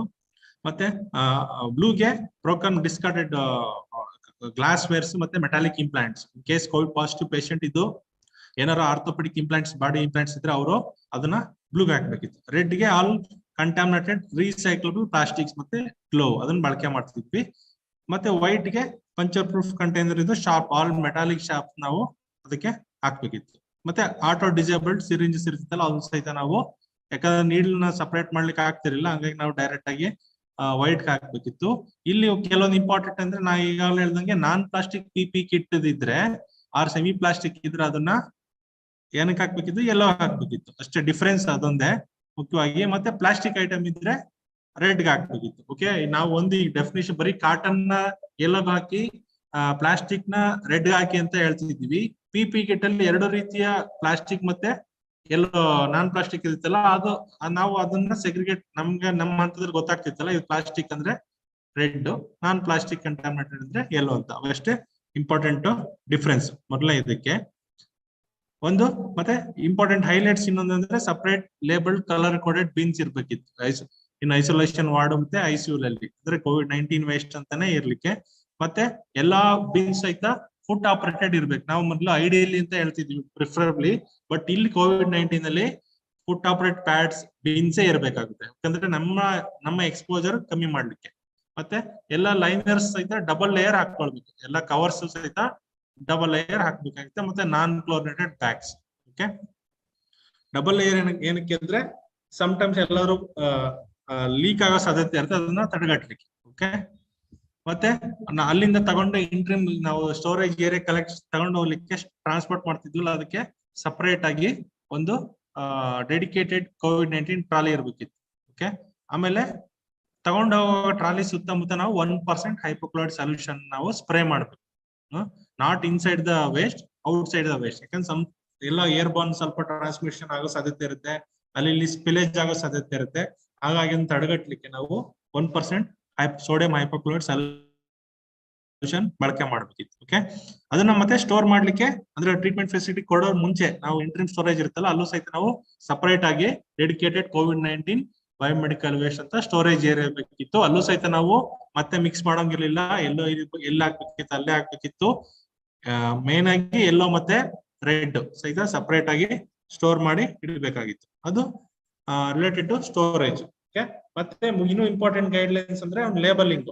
ಇನ್ನು ಇದು ಸಪರೇಟ್ ಲೇಬಲಿಂಗ್ ಮಾಡ್ಬೇಕಿತ್ತು. ಈ ಯಾವ ಹಾಸ್ಪಿಟ್ಲು, ಯಾವ ವಾರ್ಡು, ಯಾವ್ದು ವೇಸ್ಟ್ ಜನರೇಟ್ ಆಗಿದೆ, ಮತ್ತೆ ಅದನ್ನೆಲ್ಲ ಲೇಬಲ್ ಮಾಡ್ಕೊಂಡು, ಮತ್ತೆ COVID-19 ಸಹಿತ COVID-19 ಅಂತ ಅಲ್ಲಿ ಚೆನ್ನಾಗಿ ಕಾಣಂಗಿರ್ಬೇಕಿತ್ತು. ಅಂದ್ರೆ ಜನಕ್ಕೆ ಅವೇರ್ನೆಸ್ ಗೊತ್ತಾಗ್ತಾ ಇತ್ತು. ಮತ್ತೆ ಸಪರೇಟ್ ಆಗಿ ರೆಕಾರ್ಡ್ ಮೇಂಟೈನ್ ಮಾಡ್ಬೇಕಿತ್ತು. COVID-19 ವೇಸ್ಟ್ ಗೆ ಸಪರೇಟ್ ಆಪ್ ಡೆವಲಪ್ ಮಾಡಿದ್ರು, ಎಷ್ಟು ಜನರೇಟ್ ಮಾಡಿದೀವಿ ಮತ್ತೆ ಎಷ್ಟು ಸೆಗ್ರಿಗೇಟೆಡ್ ಕ್ವಾಂಟಿಟಿ ಸಹಿತ ನಾವು ಅಲ್ಲಿ ಆಲ್ಮೋಸ್ಟ್ ಲೇಬಲ್ ಆಗಿ ರೆಕಾರ್ಡ್ ಆಗ್ತಾ ಇತ್ತು. ಮತ್ತೆ ಎಲ್ಲಾ ಹಂತದಲ್ಲೂ ಸಹಿತ ಎಲ್ಲಾ ಹೆಲ್ತ್ ಕೇರ್ ವರ್ಕರ್ಸ್ ಗೆ ಆಕ್ಯುಪೇಷನಲ್ ಸೇಫ್ಟಿ ಮೇಂಟೈನ್ ಮಾಡ್ಲಿಕ್ಕೆ ಎಷ್ಟು ಬೇಕಾದ ಅವಶ್ಯಕತೆ PP ಕಿಟ್ ಇತ್ತು ಅದನ್ನ ಸಹಿತ ನಾವು ಬಳಕೆ ಮಾಡ್ಲಿಕ್ಕೆ ಕೊಡ್ಬೇಕಿತ್ತು.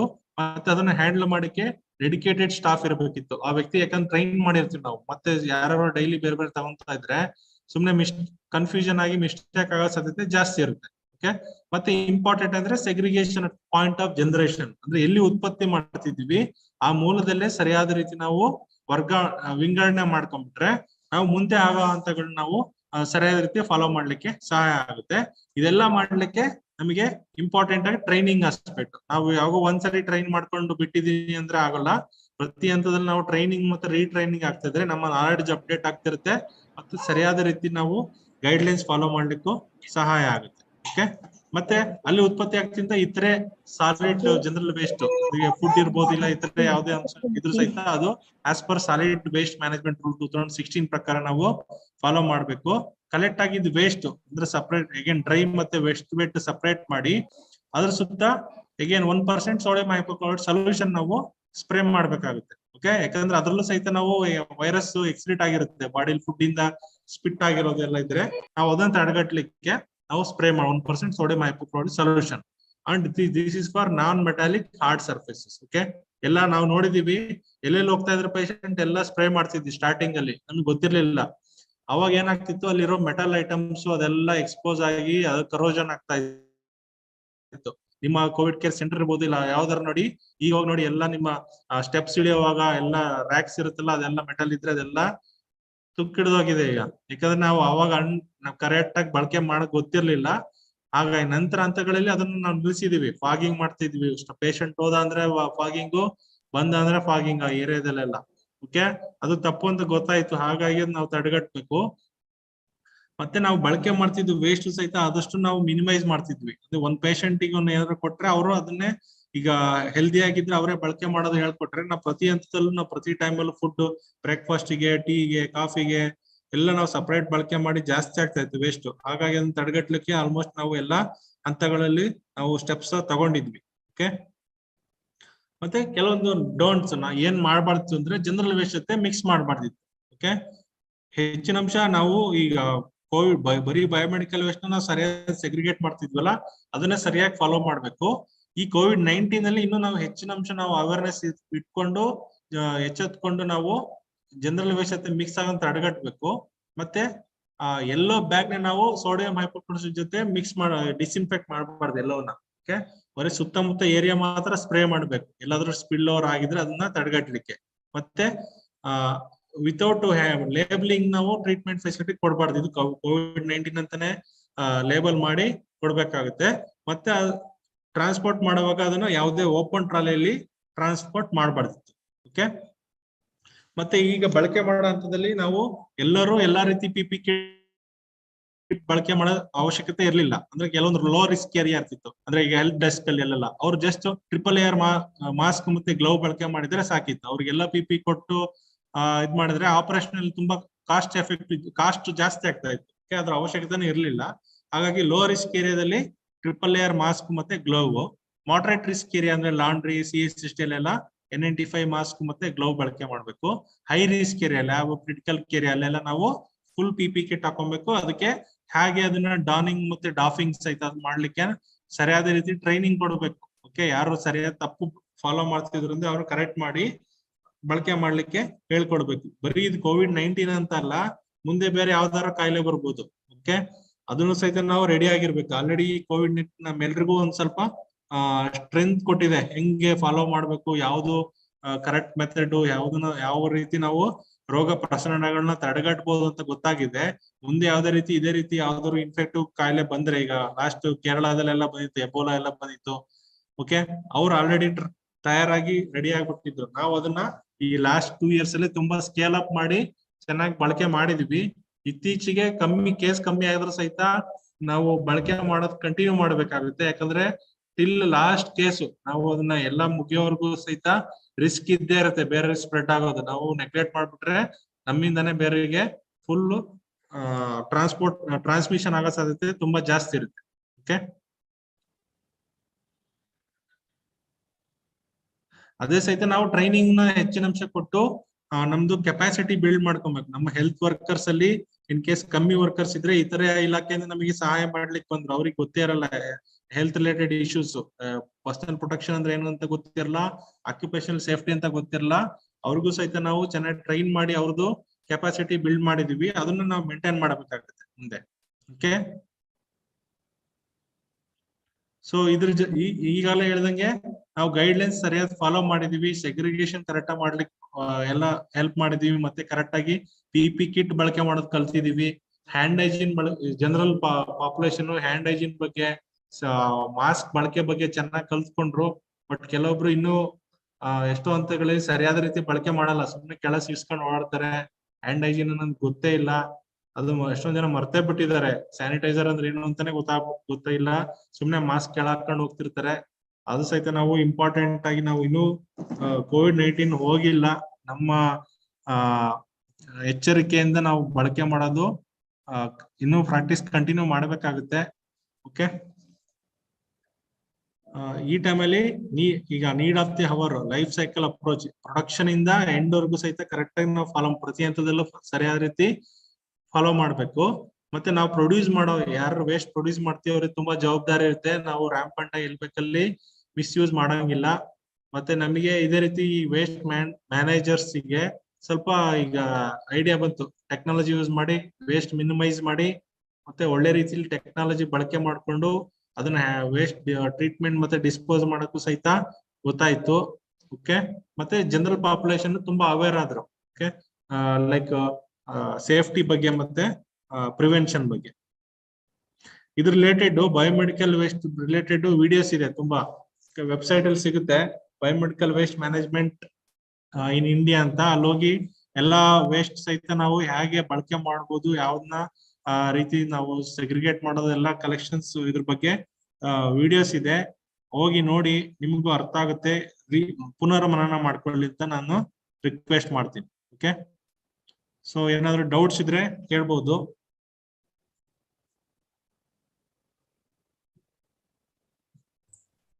Participants can ask questions now if you have any doubts.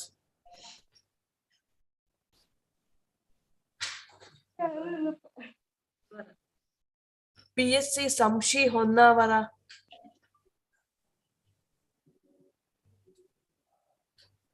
Taramati ma'am.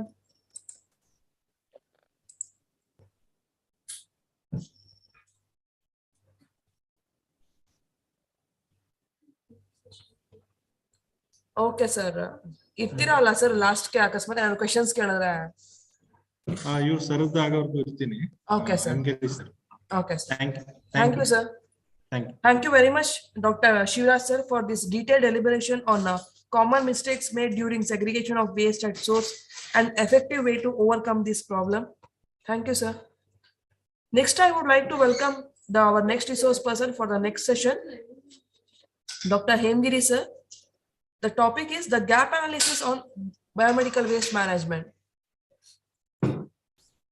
Welcome, sir. ಎಲ್ಲರಿಗೂ ನಮಸ್ಕಾರ. ಲತಾ ಅವರೇ, ಕೇಳಿಸ್ತಾ ಇದೆಯಾ? ಕೇಳಿಸ್ತಾ ಇದೆ ಸರ್, ಸ್ಕ್ರೀನ್ ಕೂಡ ವಿಸಿಬಲ್ ಇದೆ. ಓಕೆ, ಆಗ ನಾನು ಸ್ಟಾರ್ಟ್ ಮಾಡ್ತೇನೆ. Okay. ಓಕೆ, ಸೊ ಎಲ್ಲರಿಗೂ ಮತ್ತೊಮ್ಮೆ ನಮಸ್ಕಾರ. ಸೊ ಎಂಪ್ರಿ ಅವರಿಗೂ ಕೂಡ ಒಂದು ಅವಕಾಶಕ್ಕಾಗಿ ಧನ್ಯವಾದಗಳು. ಸೊ ಇವತ್ತು ನಾನು ಗ್ಯಾಪ್ ಅನಾಲಿಸಿಸ್ ಬಗ್ಗೆ ಡಿಸ್ಕಸ್ ಮಾಡ್ಬೇಕು ಅಂತ ಇದ್ದೀನಿ. ಗ್ಯಾಪ್ ಅನಾಲಿಸಿಸ್ ಇನ್ ಬಯೋಮೆಡಿಕಲ್ ವೇಸ್ಟ್ ಮ್ಯಾನೇಜ್ಮೆಂಟ್. ಓಕೆ, ಈ ಗ್ಯಾಪ್ ಅನಾಲಿಸಿಸ್ ಅಂದ್ರೆ ಏನು? ಸೊ ಗ್ಯಾಪ್ ಫಸ್ಟ್ ಗ್ಯಾಪ್ ಅಂದ್ರೆ ಏನು? ಗ್ಯಾಪ್ ಅಂತಂದ್ರೆ ನಾವು ಕರೆಂಟ್ ಸ್ಟೇಟ್ ಮತ್ತೆ ಡಿಸೈರ್ಡ್ ಸ್ಟೇಟ್ ಅಂತ ನಾವು ಏನು ಮಾಡ್ಬೇಕು ಅಂತ ಇದೀವಿ, ನಾವು ಏನು ನಿರೀಕ್ಷೆ ಇಟ್ಕೊಂಡಿದ್ವಿ, ಸೊ ಇವು ಎರಡರ ಮಧ್ಯದಲ್ಲಿ ಇರೋದಕ್ಕೆ ನಾವು ವ್ಯತ್ಯಾಸ ಅಂತ ಹೇಳ್ತೀವಿ ಅಥವಾ ಗ್ಯಾಪ್ ಅಂತ ಹೇಳ್ತೀವಿ. ಈ ಗ್ಯಾಪ್ ಅನಾಲಿಸಿಸ್ ಅಲ್ಲಿ ನಾವು ಏನೇನು ಸಮಸ್ಯೆಗಳು ಉದ್ಭವ ಆಗಿದೆ ಅದನ್ನೆಲ್ಲ ಫಸ್ಟ್ ಅರಿತುಕೊಂಡು ಅದಕ್ಕೆ ಏನ್ ನಾವು ನೆಕ್ಸ್ಟ್ ಸ್ಟ್ರಾಟಜಿ ಅಥವಾ ಪ್ಲಾನ್ ಮಾಡಬೇಕು. ಸೊ ಅದಕ್ಕೆ ನಾವು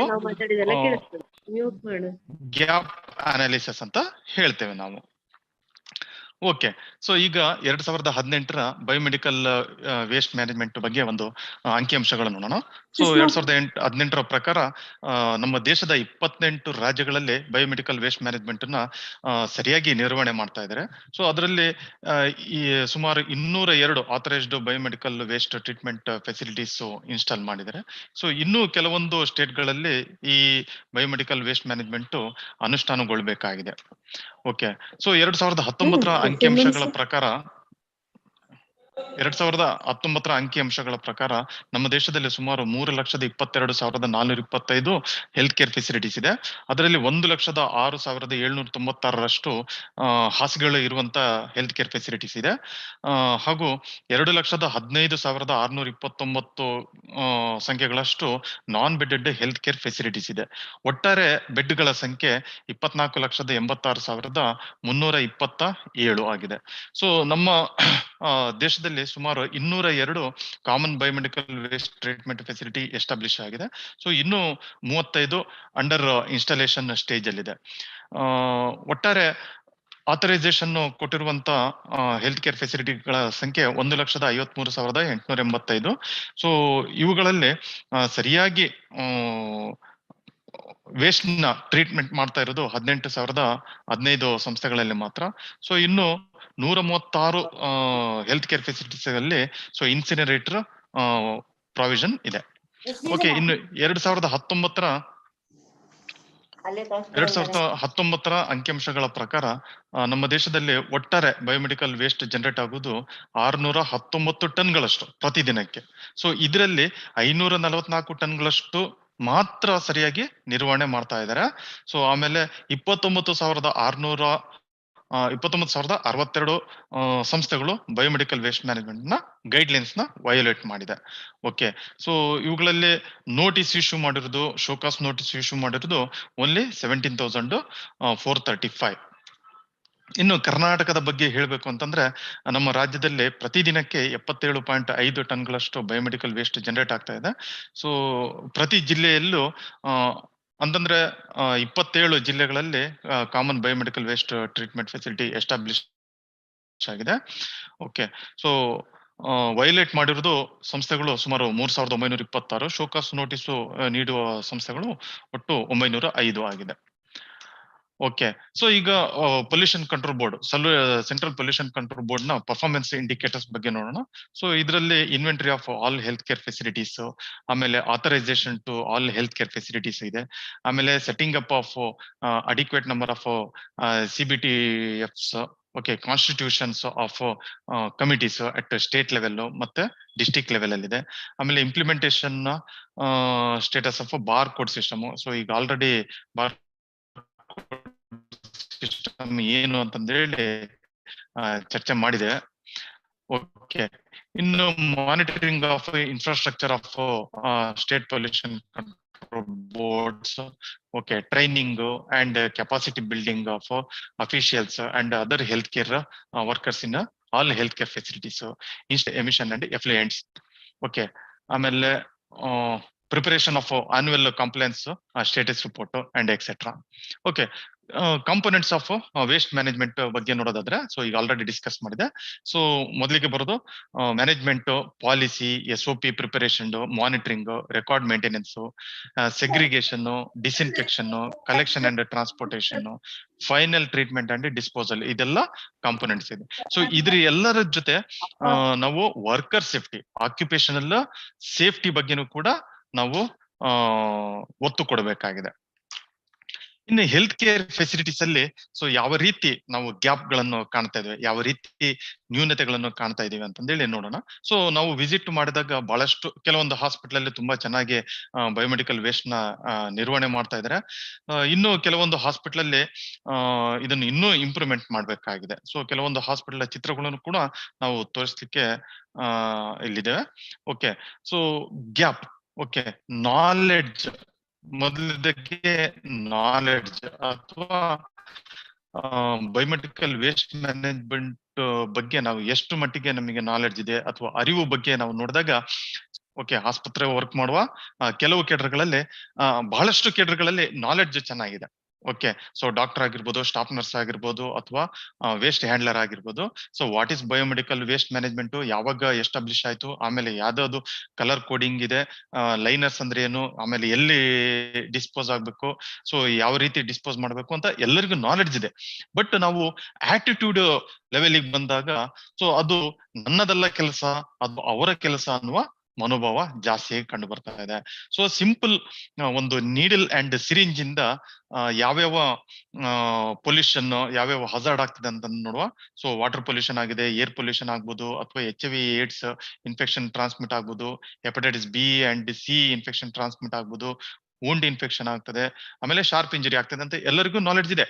ಬಟ್ ಅದನ್ನ ಆ ನೀಡಲ್ ಅಂಡ್ ಸಿರಿಂಜ್ ನಾನು ಅದನ್ನ ಪಿಕ್ ಮಾಡಿ ಅದನ್ನ ಸಂಬಂಧಪಟ್ಟ ಯಾವ ಕಲರ್ ಕೋಡಿಗೆ ಹಾಕ್ಬೇಕು ಅನ್ನೋದು ಆಟಿಟ್ಯೂಡ್ ಸ್ವಲ್ಪ ಕಮ್ಮಿ ಆಗಿದೆ.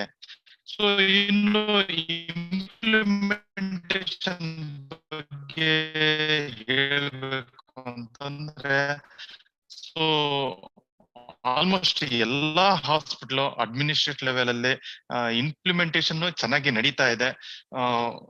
ಕಾಲಕಾಲಕ್ಕೆ ಆಗಿರ್ಬೋದು, ಅಥವಾ ಕೆಮಿಕಲ್ ರಿಯೇಜೆಂಟ್ಸ್ ಆಗಿರ್ಬೋದು, ಅಥವಾ 1% ಹೈಪೋಕ್ಲೋರಿನ್ ಸೊಲ್ಯೂಷನ್ ಪ್ರಿಪೇರ್ ಮಾಡ್ಲಿಕ್ಕೆ ಬೇಕಾದಂತ ರಾಸಾಯನಿಕಗಳಾಗಿರ್ಬೋದು. ಸೊ ಇದು ಎಲ್ಲ ಸಪ್ಲೈ ಮಾಡ್ತಾರೆ, ಮತ್ತು ಕಾಲಕಾಲಕ್ಕೆ ಟ್ರೈನಿಂಗ್, ಅದನ್ನ ಆಟಿಟ್ಯೂಡ್ ಅಂತ ಹೇಳ್ಬೇಕು. ಸೊ ಇದು ನನಗೆ ಯಾಕೆ, ಇದು ನನ್ನ ಕೆಲಸ ಅಲ್ಲ, ಇದು ಅವರ ಕೆಲಸ ಅನ್ನುವ ಒಂದು ಆಟಿಟ್ಯೂಡ್ ಅಥವಾ ಮನೋಭಾವ ಇರೋದ್ರಿಂದ ಸೊ ಬಯೋಮೆಡಿಕಲ್ ವೇಸ್ಟ್ ಮ್ಯಾನೇಜ್ಮೆಂಟ್ ಅಲ್ಲಿ ಸ್ವಲ್ಪ ಹಿನ್ನಡೆ ಆಗ್ತಿದೆ ಅಂತ ಹೇಳಲಿಕ್ಕೆ ವಿಷಾದಿಸ್ತೇನೆ. Okay, so who is at risk? So ಈ ಒಂದು ಬಯೋಮೆಡಿಕಲ್ ವೇಸ್ಟ್ ಇಂದ ಯಾರ್ಯಾರಿಗೆ ರಿಸ್ಕ್ ಇದೆ, ಯಾರ್ಯಾರಿಗೆ ಇದರಲ್ಲಿ ಇಂದ ಅಪಾಯ ಇದೆ ಅಂತಂದು ಕೇಳಿದಾಗ, ಸೊ ಆಲ್ಮೋಸ್ಟ್ ಎಲ್ಲರಿಗೂ ಕೂಡ ಅಪಾಯ ಇದೆ. ಓಕೆ, ಡಾಕ್ಟರ್ಸ್ ಆಗಿರ್ಬೋದು, ನರ್ಸ್ ಆಗಿರ್ಬೋದು, ಅಥವಾ ಇನ್ಪೇಷಂಟ್ ಆಗಿರ್ಬೋದು, ವಿಸಿಟರ್ಸ್ ಆಗಿರ್ಬೋದು, ಪೇಷಂಟ್ ರಿಲೇಟಿವ್ಸ್ ಆಗಿರ್ಬೋದು. ಸೊ ಅಡ್ಮಿನಿಸ್ಟ್ರೇಟಿವ್ ಲೆವೆಲ್ ಈ ಕೆಲಸ ನಾನು ಯಾಕೆ ಮಾಡ್ಬೇಕು, ಸೊ ಇದು ನನ್ನದಲ್ಲ ಕೆಲಸ ಅನ್ನುವ ಮನೋಭಾವ ಕಾಣ್ತಾ ಇದೆ. Okay, so knowledge attitude practice gap among health care workers ಒಂದು ಸರ್ವೆ ಮಾಡಿದಾಗ, ಸೊ ನಾಲೆಡ್ಜ್ ಬಗ್ಗೆ ಹೇಳ್ಬೇಕಂತಂದ್ರೆ it is satisfactory. Okay, so ಇನ್ನು ಆಟಿಟ್ಯೂಡ್ ಬಗ್ಗೆ ಹೇಳ್ಬೇಕಾಗಿದೆ ಅಂತಂದ್ರೆ ಇದು ಓಕೆ ಫೇವರಬಲ್ ಆಗಿದೆ, so among all cadres. But practice ಮಾಡ್ಬೇಕಾದ್ರೆ ಸೊ ಅದನ್ನ ವೇಸ್ಟ್ ಅನ್ನ ಸರಿಯಾದ ಜಾಗದಲ್ಲೇ ಡಿಸ್ಕಾರ್ಡ್ ಮಾಡ್ಬೇಕು ಅಥವಾ ಸಗ್ರಿಗೇಟ್ ಮಾಡ್ಬೇಕು ಅನ್ನುವ ಹಂತಕ್ಕೆ ಬಂದಾಗ it is seen better among the nurses and other cadres. Okay, so ಇದು ಹೇಳ್ಬೇಕು ಅಂತಂದ್ರೆ ಸೊ ಸ್ಟಾಫ್ ನರ್ಸ್ ಆಗಿರ್ಬೋದು, ಅಥವಾ ಆಯ್ ಆಗಿರ್ಬೋದು, ಅಥವಾ ವಾರ್ಡ್ ಬಾಯ್ ಆಗಿರ್ಬೋದು, ವೇಸ್ಟ್ ಹ್ಯಾಂಡ್ಲರ್ಸ್ ಆಗಿರ್ಬೋದು, ಇವರು ಸರಿಯಾಗಿ ಪ್ರಾಕ್ಟೀಸ್ ಮಾಡ್ತಾ ಇದ್ದಾರೆ. ಓಕೆ, ಸೊ ಕೆಲವೊಂದು ಅಂಕಿಅಂಶಗಳನ್ನು ನೋಡುವ. ಸೊ ರಾಜ್ಯದ 31 ಹೆಲ್ತ್ ಕೇರ್ ಫೆಸಿಲಿಟೀಸ್ ಅಲ್ಲಿ ಒಂದು ಸರ್ವೆ ಮಾಡಿದ್ದಾರೆ. ಸೊ ಅದರಲ್ಲಿ ಕೆಲವೊಂದು ಪ್ಯಾರಾಮೀಟರ್ಸ್ ಅಬ್ಸರ್ವ್ ಮಾಡಿದ್ದಾರೆ. ಬಯೋಮೆಡಿಕಲ್ ವೇಸ್ಟ್ ಮ್ಯಾನೇಜ್ಮೆಂಟ್ ಕಮಿಟಿ ಇದೆಯೋ ಇಲ್ಲೋ ಅಂತ ಹೇಳಿ ನೋಡಿದ್ದಾರೆ. ಆಮೇಲೆ return SOP available or no ಅಂತಂದೇಳಿ ನೋಡಿದ್ದಾರೆ. ಆಮೇಲೆ designated temporary storage room present yes or no ನೋಡಿದ್ದಾರೆ. Worker supplied PP yes or no ನೋಡಿದ್ದಾರೆ. Okay, and waste management registry ಇದೆಯೋ ಇಲ್ಲ ಅಂತಂದೇಳಿ ಅಬ್ಸರ್ವ್ ಮಾಡಿದ್ದಾರೆ. ಆಮೇಲೆ ಇಂಜುರಿ ರಿಜಿಸ್ಟ್ರಿ ಆಗಿರ್ಬೋದು, ಸ್ಪಿಲ್ ರಿಜಿಸ್ಟ್ರಿ ಆಗಿರ್ಬೋದು. ಸೊ ಈಗ ನಾನಾ ರೀತಿಯ ಪ್ಯಾರಾಮೀಟರ್ಸ್ ಅನ್ನು ಚೆಕ್ ಮಾಡಿದಾಗ ಸೊ ಆಲ್ಮೋಸ್ಟ್ ಎಲ್ಲಾ ಹಾಸ್ಪಿಟಲ್ಗಳಲ್ಲಿ ಸಮಾಧಾನಕರ ಅಂಶ ಕಂಡು ಬಂದಿದೆ. ಓಕೆ, ಇನ್ನು ಇಂಪ್ಲಿಮೆಂಟೇಷನ್ ಬಗ್ಗೆ ಹೇಳ್ಬೇಕಂತಂದ್ರೆ ಸೊ ಆಲ್ರೆಡಿ ಹೇಳಿದೆ. ಸೊ ಸುಮಾರು ಒಂದು 28% ಅಷ್ಟು ಹಾಸ್ಪಿಟಲ್ಗಳಲ್ಲಿ ಈ ಬಯೋಮೆಡಿಕಲ್ ವೇಸ್ಟ್ ಮ್ಯಾನೇಜ್ಮೆಂಟ್ ಅನ್ನ ಇಂಪ್ಲಿಮೆಂಟೇಷನ್ ಮಾಡಿದ್ದಾರೆ. ಓಕೆ, ಇನ್ನು 2021 ಅಂಕಿಅಂಶಗಳ ಪ್ರಕಾರ ಸೊ ಈ ಬಯೋಮೆಡಿಕಲ್ ವೇಸ್ಟ್ ಮ್ಯಾನೇಜ್ಮೆಂಟ್ ಅನ್ನೋದು ಇನ್ನು ಕೂಡ ಇಂಪ್ಲಿಮೆಂಟೇಷನ್ ಹಂತದಲ್ಲಿದೆ ಕೆಲವೊಂದು ರಾಜ್ಯಗಳಲ್ಲಿ. ಸೊ ನಮ್ಮ ರಾಜ್ಯದಲ್ಲೇ ಸುಮಾರು 27 ಕಾಮನ್. ಓಕೆ, ಇನ್ನು ಬಾರ್ ಕೋಡಿಂಗ್ ಸಿಸ್ಟಮ್ ಕೂಡ ಸೊ 2019 ಸ್ಟಾರ್ಟ್ ಆಗಿದೆ. ಸೊ ಇದು ಇಂಪ್ಲಿಮೆಂಟೇಷನ್ ಹಂತದಲ್ಲಿ ಇದೆ. ಇನ್ನು ಕೂಡ ನಮ್ಮ ರಾಜ್ಯದ ಹಲವು ಜಿಲ್ಲೆಗಳಲ್ಲಿ ಇದು ಇಂಪ್ಲಿಮೆಂಟ್ ಆಗ್ಬೇಕಾಗಿದೆ. ಓಕೆ, ಸೆಗ್ರಿಗೇಷನ್ ಎಫಿಷಿಯನ್ಸಿ ಬಗ್ಗೆ ಹೇಳ್ಬೇಕು ಅಂತಂದ್ರೆ ಸೊ ಆಲ್ಮೋಸ್ಟ್ ಎಲ್ಲಾ ಹಾಸ್ಪಿಟಲ್ಗಳಲ್ಲಿ ಸೆಗ್ರಿಗೇಷನ್ ಸರಿಯಾಗಿ ಕಂಡು ಬಂದಿದೆ ಅಂತ ಹೇಳಿ ಸರ್ವೆ ಹೇಳ್ತಾ ಇದೆ. ಓಕೆ, ಇನ್ನು ಕಾಮನ್ಲಿ ಅಬ್ಸರ್ವ್ಡ್ ವಯೋಲೇಷನ್ಸ್. ಸೊ ನಾವು ಏನ್ ಮಾಡ್ಬೇಕು ಅಂತ ಗೈಡ್ಲೈನ್ಸ್ ಅಲ್ಲಿ ಇದೆ. ಆಮೇಲೆ ನಾವು ಏನ್ ಮಾಡ್ತಾ ಇದೀವಿ ಅಂತ ಹೇಳೋದಕ್ಕೆ ಒಂದು ನಿದರ್ಶನಗಳನ್ನು ನಾನು ತೋರಿಸ್ಲಿಕ್ಕೆ ಇಷ್ಟಪಡ್ತೇನೆ. ಓಕೆ, ಸೊ ಮೊದಲನೇದಾಗಿ mixing of biomedical waste with general waste. So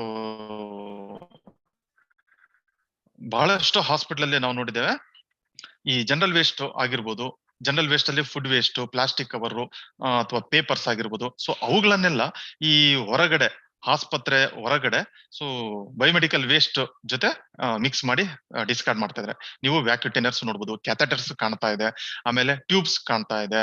okay, ಆಮೇಲೆ ಮಾಸ್ಕ್ ಗಳು ಕಾಣ್ತಾ ಇದೆ. ಸೊ ಇನ್ನೊಂದು ಚಿತ್ರದಲ್ಲಿ ನೋಡಿ.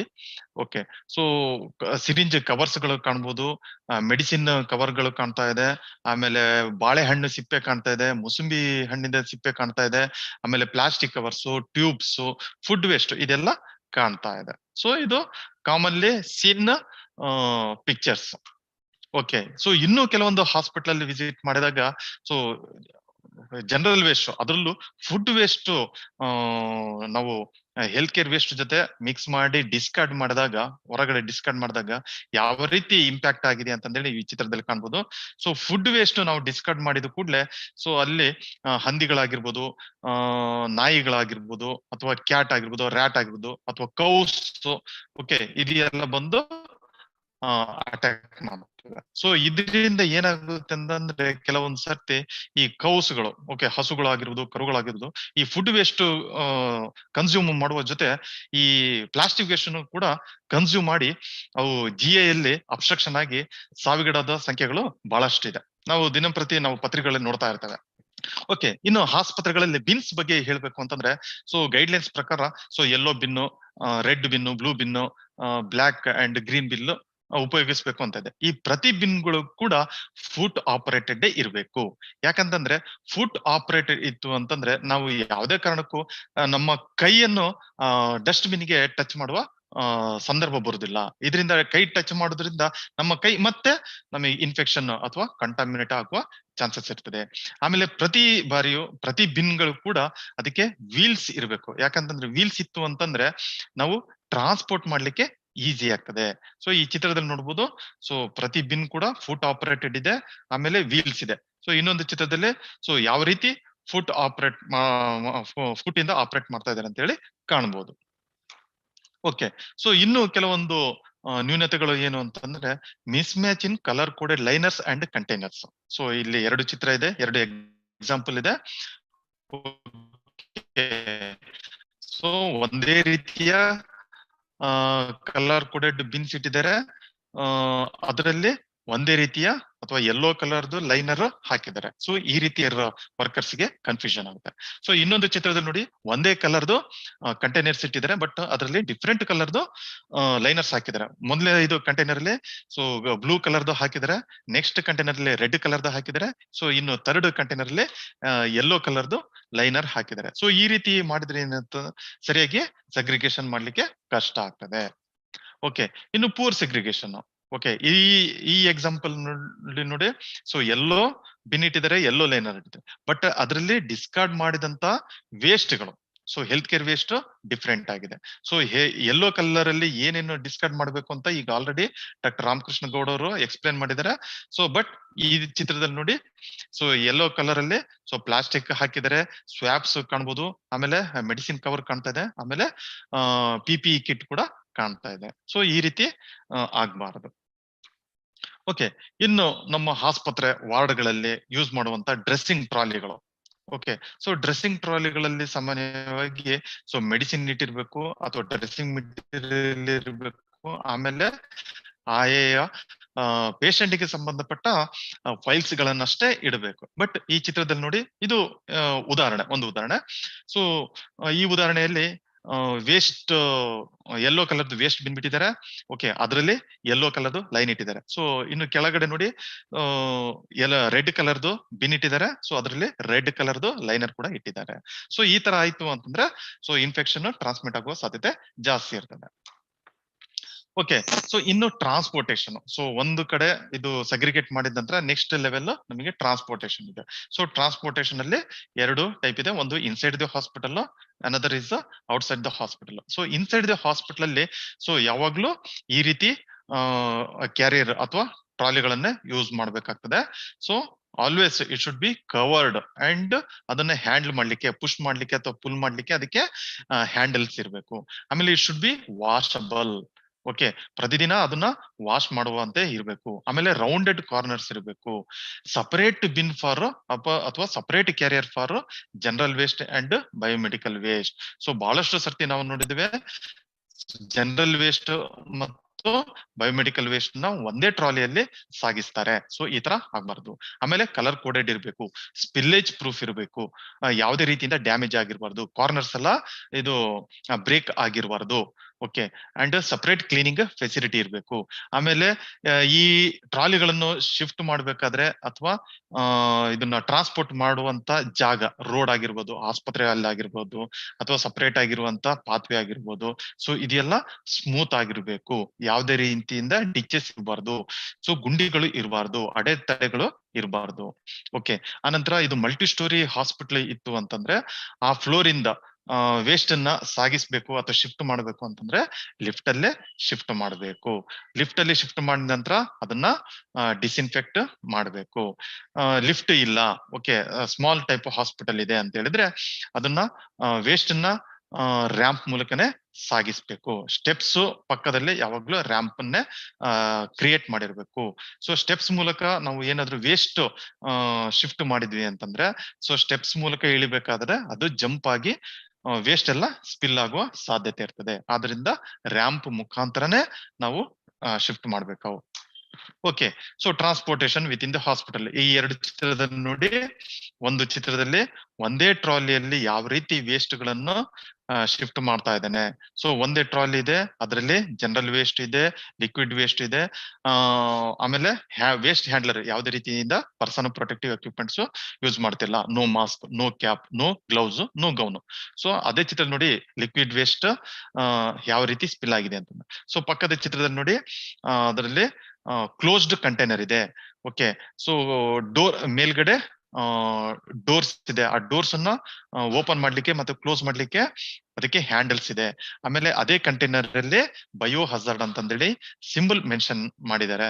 ಆಮೇಲೆ ಅದನ್ನ ಹ್ಯಾಂಡಲ್ ಮಾಡುವಂತ ವೇಸ್ಟ್ ಹ್ಯಾಂಡ್ಲರ್ ಅಥವಾ ಶಿಫ್ಟ್ ಮಾಡುವಂತವನು ವ್ಯಕ್ತಿ ಗ್ಲೌಸ್ ಹಾಕಿದ್ದಾನೆ, ಗೌನ್ ಹಾಕಿದ್ದಾನೆ, ಅನಂತರ ಮಾಸ್ಕ್ ಹಾಕಿದ್ದಾನೆ. ಸೊ ಇದು ಇಷ್ಟು ಮಾಡ್ಲೇಬೇಕು. ಸೊ ಬಟ್ ಬಹಳಷ್ಟು ಹಾಸ್ಪಿಟಲ್ಗಳಲ್ಲಿ ಇದು ಕಂಡು ಬರುವುದಿಲ್ಲ. ಓಕೆ, ಇನ್ನು ಸ್ಟೋರೇಜ್ ಬಗ್ಗೆ ಹೇಳ್ಬೇಕು ಅಂತಂದ್ರೆ, ಸೊ ಬಹಳಷ್ಟು ಹಾಸ್ಪಿಟಲ್ಗಳಲ್ಲಿ ಡೆಸಿಗ್ನೇಟೆಡ್ ಸ್ಟೋರೇಜ್ ಫೆಸಿಲಿಟಿ ಇದೆ. ಬಟ್ ಈ ಸ್ಟೋರೇಜ್ ಫೆಸಿಲಿಟೀಸ್ಗಳಿಗೆ ಸರಿಯಾದ ಡೋರ್ ಇಲ್ಲ ಅಥವಾ ಸರಿಯಾದ ಕ್ಲೋಸರ್ ಇರುವುದಿಲ್ಲ. ಸೊ ಇದರಿಂದ ಏನಾಗ್ತದೆ ಅಂತ ಹೇಳಿದ್ರೆ, ಸೊ ಆಸ್ಪತ್ರೆ ವೇಸ್ಟ್ ಗಳಲ್ಲಿ ಈ ಟಿಶ್ಯೂ ಇರ್ಬೋದು, ಅಥವಾ ಪ್ಲಾಸೆಂಟ್ ಇರ್ಬೋದು, ಅಥವಾ ಇದು ಹ್ಯೂಮನ್ ಅನಾಟಮಿಕಲ್ ವೇಸ್ಟ್ ಇರ್ಬೋದು. ಸೊ ಇದನ್ನೆಲ್ಲ ತಿನ್ಲಿಕ್ಕೆ ನಾಯಿ ಅಥವಾ ಬೆಕ್ಕು ಅಥವಾ ರ್ಯಾಟ್ಸ್ ಬರೋ ಸಾಧ್ಯತೆ ಇದೆ. ಸೊ ಇದು ಎಲ್ಲ ಬಂದಾಗ ಏನಾಗುತ್ತೆ ಅಂತಂದ್ರೆ, ಸೊ ಎಲ್ಲಾ ವೇಸ್ಟ್ಗಳು ಚಲ್ಲಾಪಿಲ್ಲಿಯಾಗಿ ಸೊ ಸ್ಟೋರೇಜ್ ರೂಮು ಎಲ್ಲ ಈ ರೀತಿ ಕಂಡು ಬರ್ತದೆ. ಓಕೆ, ಸೊ ಇನ್ನು ಕೆಲವೊಂದು ಹಾಸ್ಪಿಟಲ್ ನಾವು ವಿಸಿಟ್ ಮಾಡಿದಾಗ ಸೊ ಕಂಡು ಬಂದಂತ ಚಿತ್ರಗಳು. ಓಕೆ, ಸೊ ವೇಸ್ಟ್ ಗಳನ್ನು ಕಲೆಕ್ಟ್ ಮಾಡಿರ್ತಾರೆ. ಸೊ ಯೆಲ್ಲೋ ಬ್ಯಾಗ್ ಅಲ್ಲಿ ಆಗಿರ್ಬೋದು ಅಥವಾ ರೆಡ್ ಲೈನರ್ ಅಲ್ಲಿ ಆಗಿರ್ಬೋದು, ಅದನ್ನ ಏನ್ ಮಾಡ್ತಾರೆ, ಟ್ರೀಟ್ಮೆಂಟ್ ಫೆಸಿಲಿಟಿ ಅವರು ಪಿಕ್ ಮಾಡ್ತಾರೆ ಅಂತಂದ್ರೆ ಅವರಷ್ಟಕ್ಕೆ ಅವರೇ ಪಿಕ್ ಮಾಡ್ಕೊಂಡು ಹೋಗ್ತಾರೆ. ಕೆಲವು ಹಾಸ್ಪಿಟಲ್ ನೋಡಿದಾಗ ಇದು ವಾಟರ್ ಟ್ಯಾಂಕ್ ಪಕ್ಕನೆ ವೇಸ್ಟ್ ನ ಕಲೆಕ್ಟ್ ಮಾಡಿ ಇಟ್ಟಿದ್ದಾರೆ. ಸೊ ಇನ್ನೊಂದು ಚಿತ್ರದಲ್ಲಿ ನೋಡಿ, ಇದನ್ನ ವಿಸಿಟ್ ಮಾಡಿದಾಗ waste, okay, so sharp waste ಆಗಿರ್ಬೋದು ಅಥವಾ ಸಿರಿಂಜಸ್ ಆಗಿರ್ಬೋದು, ಯಾವ ರೀತಿ ಬಾಕ್ಸ್ ಅಲ್ಲಿ ಓಪನ್ ಆಗಿಟ್ಟಿದ್ದಾರೆ ಅಂತ ಹೇಳಿ ನೋಡ್ಬೋದು. ಸೊ ಇನ್ನೊಂದು ಎಕ್ಸಾಂಪಲ್ ಇದೆ. ಸೊ ಆ ಆಸ್ಪತ್ರೆ ವಿಸಿಟ್ ಮಾಡಿದಾಗ ಸುಮಾರು 4 ರಿಂದ 5 ದಿವಸದ ವೇಸ್ಟ್ ಗಳನ್ನು ಸೊ ಹಾಗೆ ಇಟ್ಟಿದ್ದಾರೆ. ಸೊ ಈಗ ಆಲ್ರೆಡಿ ಹೇಳಿದ್ದಾರೆ, ಯಾವುದೇ ವೇಸ್ಟ್, ಹೆಲ್ತ್ ಕೇರ್ ವೇಸ್ಟ್ ನ ಸೊ 48 ತಾಸುಗಳಿಗಿಂತ ಜಾಸ್ತಿ ಹೊತ್ತು ಆಸ್ಪತ್ರೆಯಲ್ಲಿ ಇಟ್ಕೋಬಾರ್ದು. 48 ತಾಸುಗಳ ಒಳಗಡೆ ನಾವು ಅದನ್ನ ಹ್ಯಾಂಡ್ ಓವರ್ ಮಾಡಬೇಕು ಅಂತ ಇದೆ. ಓಕೆ, ಇನ್ನು bio hazard symbol. Okay, so previous ಚಿತ್ರ ನೋಡಿ, ಇದು ಯಾವುದೇ ಲೈನರ್ ಮೇಲೆ ಬಯೋ ಹಜಾರ್ಡ್ ಸಿಂಬಲ್ ಇಲ್ಲ. ಓಕೆ, ಸೊ ನಾವು ಪ್ರತಿ ಲೈನರ್ ಮೇಲೆ ಅಥವಾ ಕಾಟನ್ ಬಾಕ್ಸ್ ಮೇಲೆ ಬಯೋ ಹಜಾರ್ಡ್ ಸಿಂಬಲ್ ಹಾಕ್ಲೇಬೇಕು. ಅದು ಶಾರ್ಪ್ ವೇಸ್ಟ್ ಅಂತಂದು ಮೆನ್ಷನ್ ಮಾಡಬೇಕು, ಅಥವಾ ಗ್ಲಾಸ್ ವೇಸ್ಟ್ ಅಂತ ಹೇಳಿ ಮೆನ್ಷನ್ ಮಾಡಬೇಕು, ಅಥವಾ ಮೆಟಲ್ ವೇಸ್ಟ್ ಅಂತ ಹೇಳಿ ನಾವು ಮೆನ್ಷನ್ ಮಾಡಬೇಕು. ಅಥವಾ ಸೈಟೋಟಾಕ್ಸಿಕ್ ಹಜಾರ್ಡ್ ಮೆಟೀರಿಯಲ್ ಇತ್ತು ಅಂತಂದ್ರೆ ಅದರಲ್ಲಿ ಸೈಟೋಟಾಕ್ಸಿಕ್ ಇದು ಕ್ಯಾಪಿಟಲ್ ಸಿ, ಅದು ಸುತ್ತ ಇದು ಟ್ರಯಾಂಗಲ್, ಬ್ಲಾಕ್ ಟ್ರಯಾಂಗಲ್ ಮೆನ್ಷನ್ ಮಾಡಬೇಕು. ಓಕೆ, ಸೊ ಇನ್ನು ಸಪರೇಟ್ ಕಂಪಾರ್ಟ್ಮೆಂಟ್, ಕೆಲವೊಂದು ಹಾಸ್ಪಿಟಲ್ ತುಂಬಾ ಚೆನ್ನಾಗಿ ಪ್ರಾಕ್ಟೀಸ್ ಮಾಡ್ತಾ ಇದಾರೆ. ಸೊ ಅದಕ್ಕೆ ಸಪರೇಟ್ ಕಂಪಾರ್ಟ್ಮೆಂಟ್ಸ್ ಮಾಡಿದ್ದಾರೆ. ಸೊ ನೀವು ಯೆಲ್ಲೋ ಕಂಪಾರ್ಟ್ಮೆಂಟ್ ನೋಡ್ಬೋದು, red compartment, blue compartment. So ಈ ಸ್ಟೋರೇಜ್ ರೂಮ್ ಅಲ್ಲಿ ಈ ರೀತಿ ಕಂಪಾರ್ಟ್ಮೆಂಟ್ ಮಾಡೋದ್ರಿಂದ ಏನ್ ಅಂದ್ರೆ, so waste handlers so blue ಕಲರ್ದು ಬ್ಯಾಗ್ ತಂದು ಬ್ಲೂ ಕಂಪಾರ್ಟ್ಮೆಂಟ್ ಅಲ್ಲಿ ಗಳನ್ನು ರೆಡ್ ಕಂಪಾರ್ಟ್ಮೆಂಟ್ ಅಲ್ಲಿ ಇರ್ತಾನೆ. ಅದೇ ರೀತಿ ಯೆಲ್ಲೋ ಕಲರ್ ಅಲ್ಲಿ ಇರುವಂತಹ ವೇಸ್ಟ್ ಅನ್ನು ಯೆಲ್ಲೋ ಕಂಪಾರ್ಟ್ಮೆಂಟ್ ಅಲ್ಲಿ ಇಟ್ಟು ಅದನ್ನ common biomedical waste treatment facility ಅವರಿಗೆ ಹ್ಯಾಂಡ್ ಓವರ್ ಮಾಡ್ತಾರೆ. ಸೊ ಇನ್ನೊಂದು ಚಿತ್ರದಲ್ಲಿ ನೋಡಿ, ಸೊ ಇದು ಡೆಸಿಗ್ನೇಟೆಡ್ ಸ್ಟೋರೇಜ್ ಇದೆ. ಸೊ ಸಪರೇಟ್ ಡೋರ್ ಇದೆ, ಲ್ಯಾಚಿಂಗ್ ಸಿಸ್ಟಮ್ ಇರಬೇಕು. ಸೊ ಬಹಳಷ್ಟು ಇದು ಸ್ಟೋರೇಜ್ ಸೆಂಟರ್ ನಾವು ವಿಸಿಟ್ ಮಾಡಿದಾಗ ಲ್ಯಾಚಿಂಗ್ ಸಿಸ್ಟಮ್ ಇರೋದಿಲ್ಲ. ಸೊ ಈ ರೀತಿ ಲ್ಯಾಚಿಂಗ್ ಸಿಸ್ಟಮ್ ಇಲ್ಲ ಅಂತಂದ್ರೆ ಸೊ ನಾಯಿಗಳು, ಹಂದಿಗಳು ಅಥವಾ ಬೆಕ್ಕುಗಳು ಸೊ ಅಟ್ಯಾಕ್ ಮಾಡುವ ಸಾಧ್ಯತೆ ಇರ್ತದೆ. ಸೊ ಲ್ಯಾಚಿಂಗ್ ಸಿಸ್ಟಮ್ ಇರಬೇಕು. ಆಮೇಲೆ ಡೋರ್ ಮೇಲೆ ಬಯೋ ಹಜಾರ್ಡ್ ಸಿಂಬಲ್ ಇರಬೇಕು. ಆಮೇಲೆ ಅದಕ್ಕೆ ಬಯೋ ಹಜಾರ್ಡ್ ವೇಸ್ಟ್ ಅಂತಂದೇಳಿ ಲೇಬಲಿಂಗ್ ಇರಬೇಕು.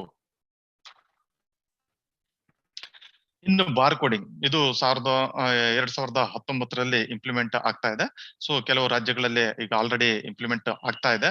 ಸೊ ನಮ್ಮ ರಾಜ್ಯದಲ್ಲೂ ಕೂಡ ಅದು ಇನ್ನೂ ಅನುಷ್ಠಾನಗೊಳ್ಳುವ ಸ್ಟೇಜ್ ಅಲ್ಲಿ ಇದೆ. ಸೊ ಪ್ರತಿ ಲೈನರ್ ಮೇಲೆ ಬಾರ್ ಕೋಡಿಂಗ್ ಸಿಸ್ಟಮ್ ಇರುತ್ತೆ. ಸೊ ಈ ಬಾರ್ ಕೋಡಿಂಗ್ ಸಿಸ್ಟಮ್ ಇಂದ ಏನು ಉಪಯೋಗ ಅಂತಂದ್ರೆ, ಯಾವ ಹಾಸ್ಪಿಟಲ್ ಇಂದ ವೇಸ್ಟ್ ಜನರೇಟ್ ಆಗಿದೆ, ಯಾವ ಟೈಪ್ ವೇಸ್ಟ್, ಕ್ವಾಂಟಿಟಿ ಮತ್ತು ಹೇಗೆ ಎಲ್ಲಿ ಹೋಗ್ತಾ ಇದೆ ಅಂತ ಹೇಳಿ ನಾವು ಟ್ರ್ಯಾಕಿಂಗ್ ಮಾಡ್ಬೋದು. ಓಕೆ, ಇನ್ನು ಔಟ್ಸೈಡ್ ದಿ ಹಾಸ್ಪಿಟಲ್ ಯಾವ ರೀತಿ ಟ್ರಾನ್ಸ್ಪೋರ್ಟ್ ಮಾಡ್ತಾ ಇದ್ದಾರೆ ಅಂತ ಹೇಳಿ ಈ ಎಕ್ಸಾಂಪಲ್ ಇಂದ ಕಾಣ್ತದೆ. ಓಕೆ, ಸೊ ಕೆಲವೊಂದು ಹಾಸ್ಪಿಟಲ್ಗಳಲ್ಲಿ ಸೊ 1 ಅಥವಾ 2 ಟ್ರಾಲಿ ಇರ್ತದೆ. ಆ ಟ್ರಾಲಿಗಳಲ್ಲೇ ಎಲ್ಲಾ ರೀತಿ ವೇಸ್ಟ್ ಗಳನ್ನು ಟ್ರಾನ್ಸ್ಪೋರ್ಟ್ ಮಾಡ್ತಾರೆ. ಸೊ ಫಸ್ಟ್ ಎಕ್ಸಾಂಪಲ್ ಕಾಣ್ಬೋದು. ಸೊ ಒಂದೇ ಟ್ರಾಲಿ, ಅದರಲ್ಲಿ ರೆಡ್ ಕಲರ್ದು ವೇಸ್ಟ್ ಟ್ರಾನ್ಸ್ಪೋರ್ಟ್ ಮಾಡ್ತಿದ್ರೆ, ಅದ್ರ ಮೇಲೆ ಬ್ಲಾಕ್ ಕಲರ್ದು ಕವರ್ ಇಟ್ಟಿದ್ದಾರೆ, ಅದ್ರ ಜೊತೆ ಯೆಲ್ಲೋ ಕಲರ್ದು ಕೂಡ ಕವರ್ ಇಟ್ಟಿದ್ದಾರೆ. ಸೊ ಇನ್ನು ಒಂದು ಎಕ್ಸಾಂಪಲ್ ಅಲ್ಲಿ ಪೇಷಂಟ್ ಶಿಫ್ಟ್ ಮಾಡುವಂತ ಟ್ರಾಲಿಗಳ ಮೇಲೆ ಸೊ ವೇಸ್ಟ್ ನ ಶಿಫ್ಟ್ ಮಾಡ್ತಾ ಇದ್ದಾರೆ. ಓಕೆ, ಸೊ ಇನ್ನು ಒಂದು ಎಕ್ಸಾಂಪಲ್ ಅಲ್ಲಿ ನೋಡಿ, ಅದರಲ್ಲಿ ಸೊ ಪೇಷಂಟ್ ಅನ್ನು ಶಿಫ್ಟ್ ಮಾಡಬೇಕಾದಂತ ವೀಲ್ ಚೇರ್ ಮೇಲೆ ಸೊ ವೇಸ್ಟ್ ನ ಶಿಫ್ಟ್ ಮಾಡ್ತಾ ಇದ್ದಾರೆ. ಸೊ ಅದು ಪರ್ಸನ್ ವೇಸ್ಟ್ ಹ್ಯಾಂಡ್ಲರ್ ಹಿಂದ್ಗಡೆ ನೋಡ್ಬೋದು. ಸೊ ಅದರಲ್ಲಿ ದನ ಕರುಗಳೆಲ್ಲ ಬಂದು ಅಟ್ಯಾಕ್ ಮಾಡ್ತಾ ಇದೆ. ಸೊ ಈ ವೇಸ್ಟ್ ಹ್ಯಾಂಡ್ಲರ್ಸ್ ಯಾರೊಬ್ರು ಕೂಡ ಸರಿಯಾದ ಪರ್ಸನಲ್ ಪ್ರೊಟೆಕ್ಟಿವ್ ಎಕ್ವಿಪ್ಮೆಂಟ್ಸ್ ಯೂಸ್ ಮಾಡ್ತಾ ಇಲ್ಲ. ಗ್ಲೌಸ್ ಆಗ್ಲಿ, ಗಂಬೂಟ್ ಆಗ್ಲಿ, ಮಾಸ್ಕ್ ಆಗ್ಲಿ, ಗೌನ್ ಆಗ್ಲಿ ಯಾವುದೇ ರೀತಿಯಿಂದ ಫಾಲೋ ಮಾಡ್ತಾ ಇಲ್ಲ. ಓಕೆ, ಇನ್ನು ಲಿಕ್ವಿಡ್ ವೇಸ್ಟ್ ಮ್ಯಾನೇಜ್ಮೆಂಟ್ ಬಗ್ಗೆ ಹೇಳ್ಬೇಕು ಅಂತಂದ್ರೆ, ಬಹಳಷ್ಟು ಹಾಸ್ಪಿಟಲ್ ಅಲ್ಲಿ ಲಿಕ್ವಿಡ್ ವೇಸ್ಟ್ ಮ್ಯಾನೇಜ್ಮೆಂಟ್ ಚೆನ್ನಾಗಿ ಮಾಡ್ತಾ ಇದ್ರೆ, ಇನ್ನು ಕೆಲವೊಂದು ಹಾಸ್ಪಿಟಲ್ ಅಲ್ಲಿ ಲಿಕ್ವಿಡ್ ವೇಸ್ಟ್ ಮ್ಯಾನೇಜ್ಮೆಂಟ್ ಅನ್ನ ಮಾಡ್ಲಿಕ್ಕೆ ಪ್ರಯತ್ನ ಪಟ್ಟಿದ್ದಾರೆ. ನಾವು ಇನ್ನು ಕೆಲವೊಂದು ಹಾಸ್ಪಿಟಲ್ಗೆ ವಿಸಿಟ್ ಮಾಡಿದಾಗ ಅವರು ಜಸ್ಟ್ 1% ಹೈಪೋಕ್ಲೋರೈಡ್ ಸೊಲ್ಯೂಷನ್ ಸ್ಟೋರ್ ಮಾಡ್ಲಿಕ್ಕೆ ಒಂದು ಖಾಲಿ ಡಬ್ಬ ಇಟ್ಟಿದ್ದಾರೆ. ಅಂಡ್ ಇನ್ನೊಂದು ವೇಸ್ಟ್ ಕಲೆಕ್ಟ್ ಮಾಡ್ಲಿಕ್ಕೆ ಇನ್ನೊಂದು 25 ಲೀಟರ್ ಕೆಪಾಸಿಟಿ ಬ್ಯಾರೆಲ್ ಇಟ್ಟಿದ್ದಾರೆ. ಬಟ್ ಅದರಲ್ಲಿ ಯಾವುದೇ ರೀತಿಯಿಂದ ವೇಸ್ಟ್ ಸೆಗ್ರಿಗೇಷನ್ ಆಗ್ತಾ ಇಲ್ಲ, ಅಂತಂದ್ರೆ ಲಿಕ್ವಿಡ್ ವೇಸ್ಟ್ ಸೆಗ್ರಿಗೇಷನ್ ಆಗ್ತಾ ಇಲ್ಲ ಅಥವಾ ಮ್ಯಾನೇಜ್ ಆಗ್ತಾ ಇಲ್ಲ. ಇನ್ನು ಕೆಲವೊಂದು ಹಾಸ್ಪಿಟಲ್ ವಿಸಿಟ್ ಮಾಡಿದಾಗ ಈ ಲಿಕ್ವಿಡ್ ವೇಸ್ಟ್ ನ ಬಿಫೋರ್ ಟ್ರೀಟ್ಮೆಂಟ್ ಅಥವಾ ವಿದೌಟ್ ಟ್ರೀಟ್ಮೆಂಟ್ ಸೊ ಅದನ್ನು ಡೈರೆಕ್ಟ್ ಡ್ರೈನೇಜ್ ಸಿಸ್ಟಮ್ ಗೆ ಬಿಡ್ತಾ ಇದ್ದಾರೆ ಅಥವಾ ಗಟರಿಗೆ ಬಿಡ್ತಾ ಇದ್ದಾರೆ. ಸೊ ಗೈಡ್ ಲೈನ್ಸ್ ಪ್ರಕಾರ ಸೊ ಇದು ಸರಿಯಾದದ್ದಲ್ಲ. ಓಕೆ, ಇನ್ನು ರಿಜಿಸ್ಟ್ರಿ ಬಗ್ಗೆ ಹೇಳ್ಬೇಕು ಅಂತಂದ್ರೆ, ಅದರಲ್ಲಿ ಇದು waste management registry, okay, spill registry, injury registry, ಹೀಗೆ ನಾನಾ ರೀತಿಯ ರಿಜಿಸ್ಟ್ರಿ ಬುಕ್ ಗಳನ್ನು ನಾವು ಮೇಂಟೈನ್ ಮಾಡ್ಬೇಕಾಗ್ತದೆ. ಸೊ ಈ ವೇಸ್ಟ್ ಮ್ಯಾನೇಜ್ಮೆಂಟ್ ರಿಜಿಸ್ಟ್ರಿಯಲ್ಲಿ ಸೊ ದೈನಂದಿನ ವೇಸ್ಟ್ ಯಾವ್ದಾದಿದೆ, ರೆಡ್ ಕಲರ್ ದಲ್ಲಿ ಎಷ್ಟು ವೇಸ್ಟ್ ಕಲೆಕ್ಟ್ ಆಯ್ತು, ಅದು ತೂಕ ಎಲ್ಲ ಮೆನ್ಷನ್ ಮಾಡಬೇಕು. ಓಕೆ, ಬಹಳಷ್ಟು ಹಾಸ್ಪಿಟಲ್ಗಳಲ್ಲಿ ಸೊ ಅದು ರಿಜಿಸ್ಟರ್ ಬುಕ್ ಮೇಂಟೈನ್ ಮಾಡಿಲ್ಲ. ಓಕೆ, ಸೊ ಯಾವ್ಯಾವ ವೇಸ್ಟ್ ಯಾವ್ಯಾವ ಕಲರ್ ದಲ್ಲಿ ಎಷ್ಟೆಷ್ಟು ವೇಸ್ಟ್ ಇದೆ ಅಂತಂದೇಳಿ ಮೆನ್ಷನ್ ಮಾಡಬೇಕು. ಆನಂತರ ಸೊ ವೇಸ್ಟ್ ನ ಯಾರಿಗೆ ನಾವು ಹ್ಯಾಂಡ್ ಓವರ್ ಮಾಡ್ತಾ ಇದ್ದಾರೆ, ಅವು ಆಥರೈಸ್ಡ್ ಏಜೆನ್ಸಿಯಿಂದ ಯಾರು ಬಂದಿದ್ದಾರೆ ಆ ಪರ್ಸನ್ ಸೈನ್ ಮಾಡಿ, ಆ ದಿವಸದಕ್ಕೆ ಸೈನ್ ಮಾಡಿ ಅವನು ತಗೊಂಡು ಹೋಗ್ಬೇಕು. ಇದು ಎಲ್ಲ ನಾವು ರಿಜಿಸ್ಟ್ರಿಯಲ್ಲಿ ಮೇಂಟೈನ್ ಮಾಡ್ಬೇಕಾಗ್ತದೆ. ಓಕೆ, ಇನ್ನು outside the hospital. Okay, outside the hospital ಯಾವ ರೀತಿ ನಾವು ಟ್ರಾನ್ಸ್ಪೋರ್ಟ್ ಮಾಡ್ಬೇಕು ಅಂತಂದೇಳಿ ತಿಳ್ಕೊಳ್ಳೋಣ. ಓಕೆ, ಸೊ ಬಹಳಷ್ಟು ಹಾಸ್ಪಿಟಲ್ ಅಲ್ಲಿ ಇದು ವೇಸ್ಟ್ ನ common biomedical waste treatment facility ಅವರಿಗೆ ಹ್ಯಾಂಡ್ ಓವರ್ ಮಾಡ್ಬೇಕು ಅಂತಂದು ಅಗ್ರಿಮೆಂಟ್ ಮಾಡ್ಕೊಂಡಿದ್ದಾರೆ, MOU ಮಾಡ್ಕೊಂಡಿದ್ದಾರೆ. ಸೊ ಕೆಲವು ಈ ವೇಸ್ಟ್ ನ ಶಿಫ್ಟ್ ಮಾಡುವಂತ ವೆಹಿಕಲ್ ಗಳು ಸರಿಯಾಗಿ ನಿರ್ವಹಣೆ ಮಾಡ್ತಾ ಇದ್ದಾರೆ. ಇನ್ನು ಕೆಲವೊಂದು ಹಳೆ ಕಾಲದ ವೆಹಿಕಲ್ ಯೂಸ್ ಮಾಡ್ತಿದ್ರೆ, ಆಮೇಲೆ ಸಣ್ಣ ವೆಹಿಕಲ್ ಗಳನ್ನ ಯೂಸ್ ಮಾಡ್ತಾ ಇದಾರೆ. ಆನಂತರ ಅದು ಕೆಲವೊಂದು ವೆಹಿಕಲ್ ಇದು ಕಾರ್ನರ್ಸ್ ಎಲ್ಲ ರಸ್ಟ್ ಹಿಡಿದು ಅಲ್ಲಿ ಲಿಕ್ವಿಡ್ ಸ್ಪಿಲ್ ಮಾಡ್ಕೊಂಡು ರೋಡ್ ಅಲ್ಲಿ ಸ್ಪಿಲ್ ಮಾಡ್ಕೊಂಡು ಹೋಗುವಂತ ಉದಾಹರಣೆಗಳನ್ನ ನಾವು ನೋಡಿದ್ದೇವೆ. Okay, so vehicle should be pollution free, small or medium size, easily manoeuvrability ಇರಬೇಕು, ಆಮೇಲೆ ಅಸ್ಥೆಟಿಕಲಿ ಗುಡ್ ಇರಬೇಕು, ಆಮೇಲೆ ಪ್ರಿಫರಬಲಿ ಏರ್ ಕಂಡೀಷನ್. ಸೊ ಮುಂದ್ಗಡೆ ಒಂದು ಕಂಪಾರ್ಟ್ಮೆಂಟ್ ಇರಬೇಕು for driver and is assistant, ಆಮೇಲೆ ಹಿಂದ್ಗಡೆ ಒಂದು ಕಂಪಾರ್ಟ್ಮೆಂಟ್ ಇರಬೇಕು. Okay, so linking of health care facilities with common biomedical waste treatment facilities. So ಪ್ರತಿಯೊಂದು ಹೆಲ್ತ್ ಕೇರ್ ಫೆಸಿಲಿಟಿ ಅವರು common biomedical waste treatment facility ಅವ್ರ ಜೊತೆ ಟೈ ಅಪ್ ಮಾಡ್ಕೊಂಡಿರ್ಬೇಕು. ಸೊ 75 ಕಿಲೋಮೀಟರ್ ಒಳಗಡೆ ಇರುವಂತ ಎಲ್ಲಾ ಹೆಲ್ತ್ ಕೇರ್ ಫೆಸಿಲಿಟೀಸ್ ನವರು ಸೊ CBTF ನವ್ರ ಜೊತೆ ಒಪ್ಪಂದ ಮಾಡ್ಕೊಂಡಿರ್ಬೇಕು. ಅವರು ಪ್ರತಿದಿನ ಬಂದು ವೇಸ್ಟ್ ನ ಕಲೆಕ್ಟ್ ಮಾಡ್ಕೊಂಡು ಅವರ ಏರಿಯಾಕ್ಕೆ ತಗೊಂಡೋಗಿ ಅದನ್ನ ಸರಿಯಾಗಿ ಸೆಗ್ರಿಗೇಟ್ ಮಾಡ್ಕೊಂಡು ಅದನ್ನ ಫೈನಲ್ ಟ್ರೀಟ್ ಮಾಡ್ತಾರೆ. Okay, so common biomedical waste treatment facility ಜೊತೆ ನಾವು ಅಗ್ರಿಮೆಂಟ್ ಮಾಡ್ಕೊಳ್ಳದೆ ಅಥವಾ MOU ಮಾಡ್ಕೊಳ್ಳದೆ ಇನ್ಯಾರಿಗೋ ಅಥವಾ ಅನ್ಆಥರೈಸ್ಡ್ ವೇಸ್ಟ್ ಹ್ಯಾಂಡ್ಲರ್ ಜೊತೆ ನಾವು ಟೈ ಅಪ್ ಮಾಡ್ಕೊಂಡ್ರೆ ಏನಾಗುತ್ತೆ ಅಂತಂದ್ರೆ ಹಾಸ್ಪಿಟಲ್ ಅಲ್ಲಿ ಇರುವಂತ ವೇಸ್ಟ್ ಮೇನ್ಲಿ ಪ್ಲಾಸ್ಟಿಕ್ ವೇಸ್ಟ್ ಅದನ್ನ ಅವರು ಪಿಕ್ ಮಾಡ್ಕೊಂಡು ಹೋಗ್ತಾರೆ. ಆ ನಂತರ ಅದರಲ್ಲಿರುವ ರಬ್ಬರ್ ಟ್ಯೂಬ್ಸ್ ಗಳನ್ನು ಕಟ್ ಮಾಡಿ ಸಪರೇಟ್ ಮಾಡ್ತಾರೆ. ಇನ್ನು ಶಾರ್ಪ್ಸ್ ಆಗಿರ್ಬೋದು, ನೀಡಲ್ಸ್ ಆಗಿರ್ಬೋದು, ಅಥವಾ ಕ್ಯಾಥೆಟರ್ ಎಂಡ್ ಶಾರ್ಪ್ ಪಾರ್ಟಿ ಏನಿದೆ ಅದನ್ನ ಸಪರೇಟ್ ಕಟ್ ಮಾಡ್ತಾರೆ. ಸೊ ಇದರಿಂದ ಏನಾಗುತ್ತೆ ಅಂತಂದ್ರೆ ಈ ಶಾರ್ಪ್ ಗಳನ್ನೆಲ್ಲ ಹ್ಯಾಂಡಲ್ ಮಾಡ್ಬೇಕಾದ್ರೆ ನೀಡಲ್ ಸ್ಟಿಕ್ ಇಂಜುರಿ ಆಗುವ ಸಾಧ್ಯತೆ ಇರ್ತದೆ. ಸೊ ಈಗ ಆಲ್ರೆಡಿ ನಾವು ಡಿಸ್ಕಸ್ ಮಾಡಿದ್ವಿ ನೀಡಲ್ ಸ್ಟಿಕ್ ಇಂಜುರಿ ಯಾವ್ದೇ ಅದು ಅಂತಂದೇಳಿ. ಓಕೆ, ಸೊ ಈ ರೀತಿ ಮಾಡಬಾರ್ದು.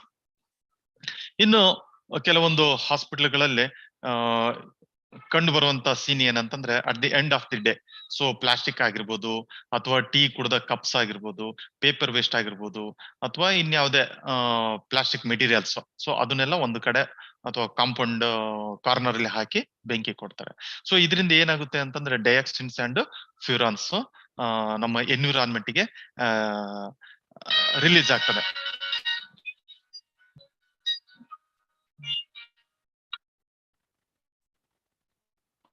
Okay,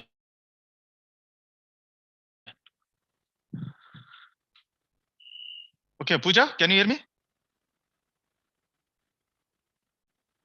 Yes, sir.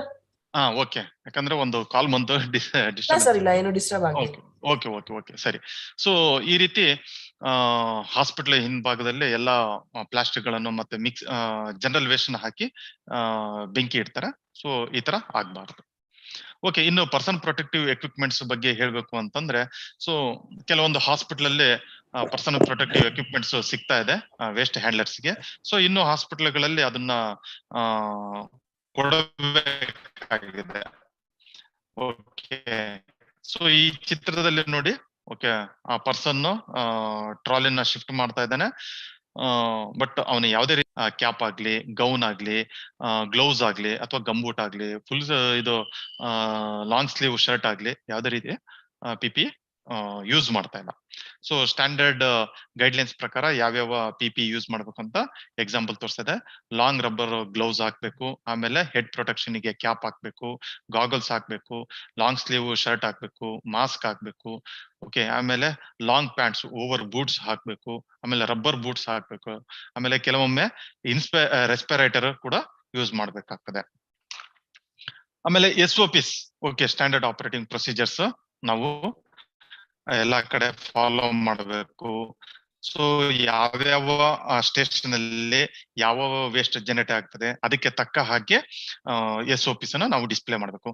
ಸಪೋಸ್ ನಾವು ಇಮ್ಯುನೈಸೇಷನ್ ಅಥವಾ ಇಂಜೆಕ್ಷನ್ ರೂಮ್ ಅಲ್ಲಿ ನಾವು SOPs ಡಿಸ್ಪ್ಲೇ ಮಾಡ್ಬೇಕು ಅಂತಂದ್ರೆ, ಇಂಜೆಕ್ಷನ್ ರೂಮ್ ಅಲ್ಲಿ ಯಾವ ವೇಸ್ಟ್ ಜನರೇಟ್ ಆಗ್ತದೆ, ಆಯಾ ಪ್ಲಾಸ್ಟಿಕ್ ವೇಸ್ಟ್ ಯಾವ ಕಲರ್ ಬಿನ್ ಅಲ್ಲಿ ಹೋಗ್ತದೆ, ನೀಡಲ್ಸ್ ಯಾವ ಕಲರ್ ಬಿನ್ ಅಲ್ಲಿ ಹೋಗ್ತದೆ ಅಂತ ಹೇಳಿ ನಾವು ಕ್ಲಿಯರ್ ಕಟ್ ಒಂದು ಪಿಕ್ಚರ್ ನ ಒಂದು ಪ್ರಿಂಟ್ ತೆಗೆದು ಅದನ್ನ ಪ್ಲಾಸ್ಟಿಕ್ ಕವರ್ ಅಲ್ಲೇ ಇನ್ಸರ್ಟ್ ಮಾಡಿ ಕರೆಕ್ಟ್ ಆಗಿ ಡಿಸ್ಪ್ಲೇ ಮಾಡಬೇಕು.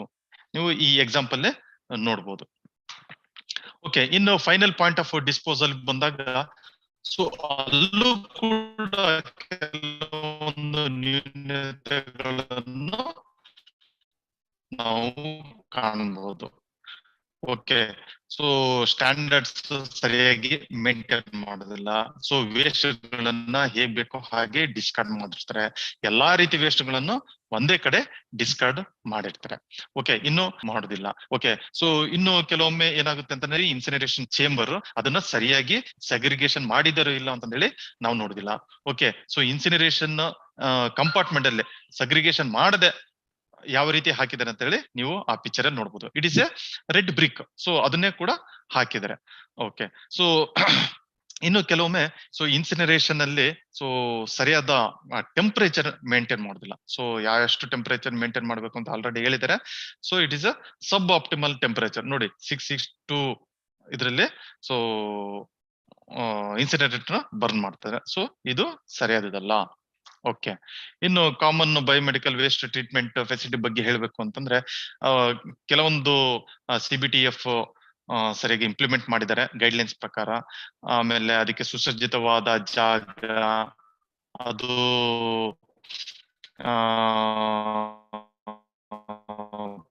ಪಾಪ್ಯುಲೇಟೆಡ್ ಏರಿಯಾದಿಂದ ಎಷ್ಟು ಡಿಸ್ಟೆನ್ಸ್ ಅಲ್ಲಿ ಇರಬೇಕು ಅಂತ ಹೇಳಿ ಇದು ಏರಿಯಾಗೆ ಹತ್ರದಲ್ಲೇ ಮಾಡಿದ್ದಾರೆ. ಸೊ ಇದು ಸರಿಯದ್ದಲ್ಲ. ಆಮೇಲೆ ಸ್ಟ್ಯಾಂಡರ್ಡ್ಸ್, ಓಕೆ, ಅದನ್ನ ಗೈಡ್ಲೈನ್ಸ್ ಪ್ರಕಾರ ಏನೇನು ಸ್ಟ್ಯಾಂಡರ್ಡ್ಸ್ ಇದೆ, ಸೊ ಅದನ್ನೆಲ್ಲ ಅವರು ಕಂಪ್ಲೇಂಟ್ಸ್ ಮಾಡಬೇಕು.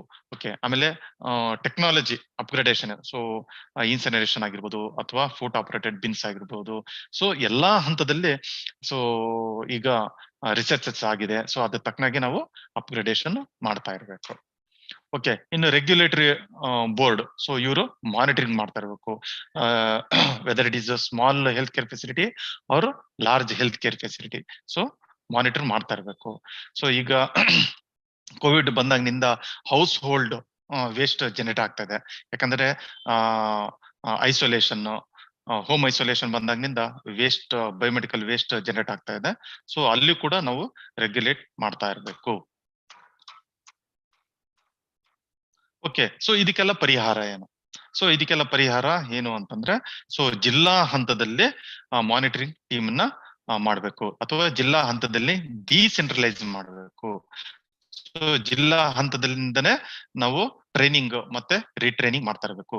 ಪ್ರತಿಯೊಂದು ಡಿಸ್ಟ್ರಿಕ್ಟ್ ಹಾಸ್ಪಿಟಲ್ ಆಗಿರ್ಬೋದು, ಪ್ರಾಥಮಿಕ ಆರೋಗ್ಯ ಕೇಂದ್ರ ಆಗಿರ್ಬೋದು ಅಥವಾ ಸಬ್ ಸೆಂಟರ್ ಆಗಿರ್ಬೋದು. ಸೊ ಇಲ್ಲಿಯ ವರ್ಕರ್ಸ್ ಎಲ್ಲರಿಗೂ, ಡಾಕ್ಟರ್ಸ್ ಆಗಿರ್ಬೋದು, ಸ್ಟಾಫ್ ನರ್ಸರ್ ಆಗಿರ್ಬೋದು ಅಥವಾ ವೇಸ್ಟ್ ಹ್ಯಾಂಡ್ಲರ್ಸ್ ಆಗಿರ್ಬೋದು, ಎಲ್ಲರಿಗೂ ಕೂಡ ಟೈಮ್ ಟು ಟೈಮು ಟ್ರೈನಿಂಗ್ ಆಗ್ತಾ ಇರಬೇಕು. ಆಮೇಲೆ ರಿಟ್ರೈನಿಂಗ್, ಓರಿಯಂಟೇಶನ್ ಆಗ್ತಾ ಇರಬೇಕು, ಓರಿಯಂಟೇಶನ್ ಆಗ್ತಾ ಇರಬೇಕು. ಆಮೇಲೆ ಕಾಲ ಕಾಲಕ್ಕೆ ಇದನ್ನ ಆಡಿಟ್ ಮಾಡ್ತಾ ಇರಬೇಕು. ಯಾರು ಆಡಿಟ್ ಮಾಡಬೇಕು? ಇದು ಯಾವಾಗ್ಲೂ ಔಟ್ಸೈಡರ್ ಅಥವಾ ಥರ್ಡ್ ಪಾರ್ಟಿಯಿಂದ ಆಡಿಟ್ ಮಾಡಬೇಕು. ಆಮೇಲೆ ಈ ವ್ಯವಸ್ಥೆಯಲ್ಲಿ ಸೊ ಎಲ್ಲರೂ ಹೊಣೆಗಾರರನ್ನಾಗಿ ಮಾಡ್ಬೇಕು. ಸೊ ಇದು ನನ್ನ ಕೆಲಸ ಅಲ್ಲ, ಇದು ಆ ಸಂಸ್ಥೆದು, ಇದು ಆ ಅಥಾರಿಟಿದು ಅಂತ ಅಲ್ಲ. ಸೊ ಹೆಲ್ತ್ ಕೇರ್ ಫೆಸಿಲಿಟಿ ಆಗಿರ್ಬೋದು, common biomedical waste treatment facility ಆಗಿರ್ಬೋದು, ರೆಗ್ಯುಲೇಟರ್ ಅಥಾರಿಟಿ ಆಗಿರ್ಬೋದು, ಸೊ ಎಲ್ಲರೂ ಇದಕ್ಕೆ ಜವಾಬ್ದಾರರನ್ನಾಗಿ ಮಾಡಬೇಕು. ಆನಂತರ ಹೆಲ್ತ್ ಕೇರ್ ಫೆಸಿಲಿಟೀಸ್ ಅಲ್ಲಿ, ಪ್ರತಿ ಹೆಲ್ತ್ ಕೇರ್ ಫೆಸಿಲಿಟೀಸ್ ಅಲ್ಲಿ ಬಜೆಟಿಂಗ್ ಸರಿಯಾಗಿ ಮಾಡಬೇಕು. ಸೊ ನಮ್ಮ ಹಾಸ್ಪಿಟ್ಲಿಗೆ ಎಷ್ಟು ವಾರ್ಡ್ಸ್ ಇದೆ, ಸೊ ಪ್ರತಿ ವಾರ್ಡ್ ಅಲ್ಲಿ ಎಷ್ಟು ವೇಸ್ಟ್ ಬಿನ್ಸ್ಗಳು ಬೇಕು, ಸೊ ಪ್ರತಿದಿನಕ್ಕೆ ಎಷ್ಟು ವೇಸ್ಟ್ ಜನರೇಟ್ ಆಗ್ತದೆ, ಅದಕ್ಕೆ ತಕ್ಕ ಹಾಗೆ ಎಷ್ಟು ಲೈನರ್ಸ್ ಬೇಕು, ಯೆಲ್ಲೋ ಲೈನರ್ಸ್ ಎಷ್ಟು ಬೇಕು, ರೆಡ್ ಲೈನರ್ಸ್ ಎಷ್ಟು ಬೇಕು, ಇದನ್ನೆಲ್ಲ ಪ್ರಾಕ್ಯೂರ್ ಮಾಡಬೇಕು. ಗ್ಲೌಸ್, ಆನಂತರ ವೇಸ್ಟ್ ಹ್ಯಾಂಡ್ಲರ್ಸ್ಗೆ ಗ್ಲೌಸ್ ಆಗಿರ್ಬೋದು ಅಥವಾ ಮಾಸ್ಕ್ ಆಗಿರ್ಬೋದು, ಗೌನ್ ಆಗಿರ್ಬೋದು, ಇದನ್ನೆಲ್ಲ ನಾವು ಪ್ರಾಕ್ಯೂರ್ ಮಾಡ್ತಾ ಇರ್ಬೇಕು. ಸೊ ಈ ಪ್ರಾಕ್ಯೂರ್ಮೆಂಟ್ ಮಾಡ್ಬೇಕು ಅಂತಂದ್ರೆ ಕರೆಕ್ಟ್ ಆಗಿ ಬಜೆಟ್ ಎಸ್ಟಿಮೇಷನ್ ಮಾಡಬೇಕು. ಓಕೆ, ಸೊ ಇನ್ನು ಇತರ ಪರಿಹಾರ ಏನು ಅಂತಂದ್ರೆ, ಸೊ ಬಾರ್ ಕೋಡಿಂಗ್ ಸಿಸ್ಟಮ್ ನಾವು ಇಂಪ್ಲಿಮೆಂಟ್ ಮಾಡಬೇಕು. ಈ ಬಾರ್ ಕೋಡಿಂಗ್ ಸಿಸ್ಟಮ್ ಇಂದ ನಾವು ವೇಸ್ಟ್ ಎಲ್ಲಿಂದ ಜನರೇಟ್ ಆಗಿದೆ, ಎಲ್ಲಿಗೆ ಹೋಗ್ತಾ ಇದೆ, ಸೊ ಯಾವ್ದ್ರ ಮೂಲಕ ಹೋಗ್ತಾ ಇದೆ, ಸೊ ಯಾವ ವೇಸ್ಟ್ ಹೋಗ್ತಾ ಇದೆ, ಎಷ್ಟು ಕ್ವಾಂಟಿಟಿ, ಇದನ್ನೆಲ್ಲ ನಾವು ಟ್ರ್ಯಾಕ್ ಮಾಡಬಹುದು. ಆನಂತರ ಅವೇರ್ನೆಸ್ ಕ್ರಿಯೇಟ್ ಮಾಡಬೇಕು. ಪ್ರತಿಯೊಬ್ಬರಲ್ಲೂ ಕೂಡ ಅವೇರ್ನೆಸ್ ಕ್ರಿಯೇಟ್ ಮಾಡಬೇಕು.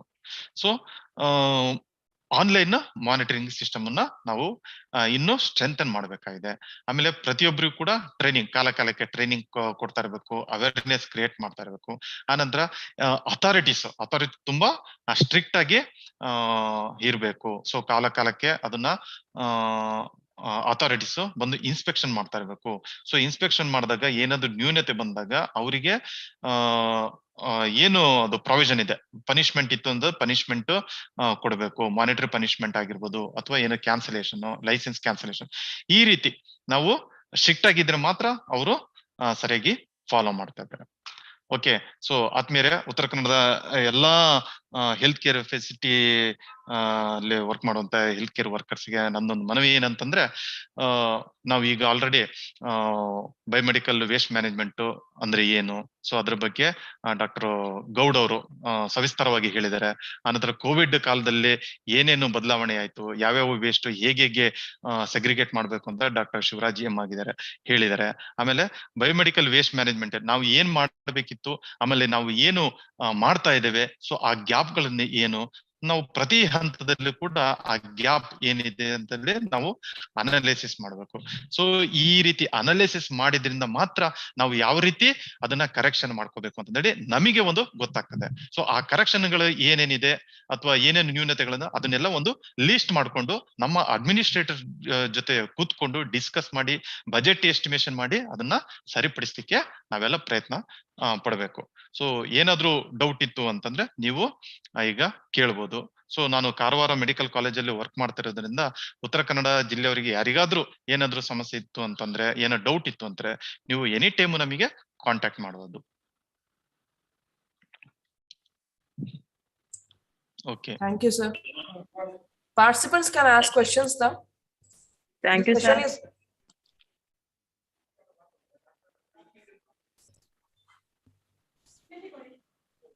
participants chat box ಅಲ್ಲಿ feedback link ಇದೆ, please fill ಮಾಡಿ. Questions ಇದ್ರೆ ಕೇಳ್ಬೋದು.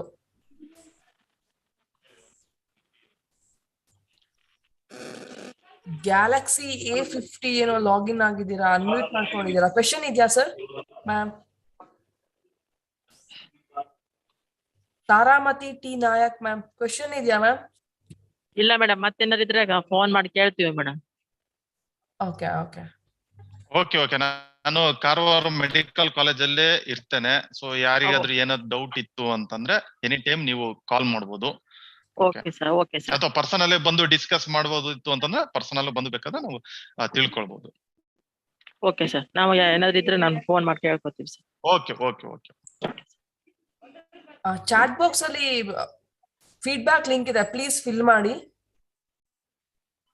Okay ma'am. Thank you ma'am. Sir session ಇಲ್ಲ ಅಂದ್ರೆ, ಕ್ವೆಶನ್ಸ್ ಇಲ್ಲ ಅಂದ್ರೆ ಸೆಷನ್ ಕ್ಲೋಸ್ ಮಾಡ್ಬೋದಾ sir? Okay okay madam, okay madam, go ahead. Okay sir, thank you. Now, thank you so much, sir, for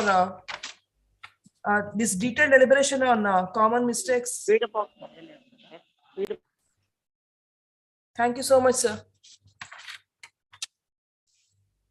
Next, I would like to welcome our next resource person for the next session, Mr. Manoj Kumar, COVID-19 Biomedical Waste Management Mobile Application Software Developer, Technology Leads and Knowledge Lens.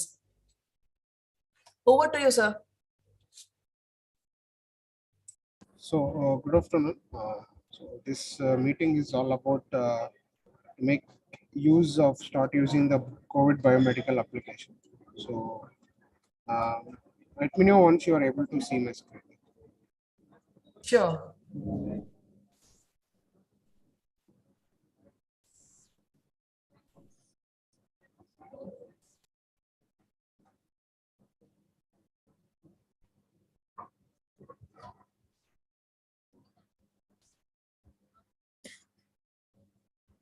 Are you able to see my screen? Yes, sir, it's visible. So this entire COVID biomedical waste is involved in 3 ways. One is registration, and second is the waste generation, waste handling, and approval by CPWTF and SPCS. So it all starts with the registrations. Here we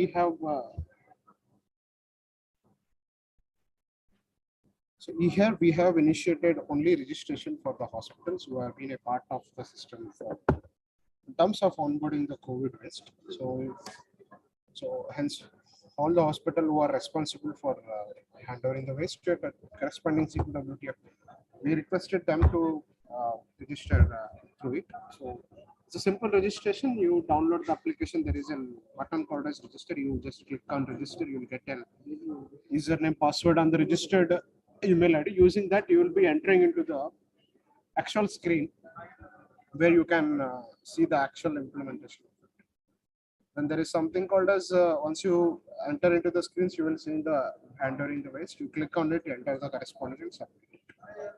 So you can see how what of information has been onboarded, and there is a provision to change the languages if you are not handy with the English, or you may change it to Kannada. So since this application has been designed into specific of multi languages, you can. So then there is a second step will start from the COVID acceptance. So this is the first acceptance from the CPWTF. Here the transporter will come into the picture.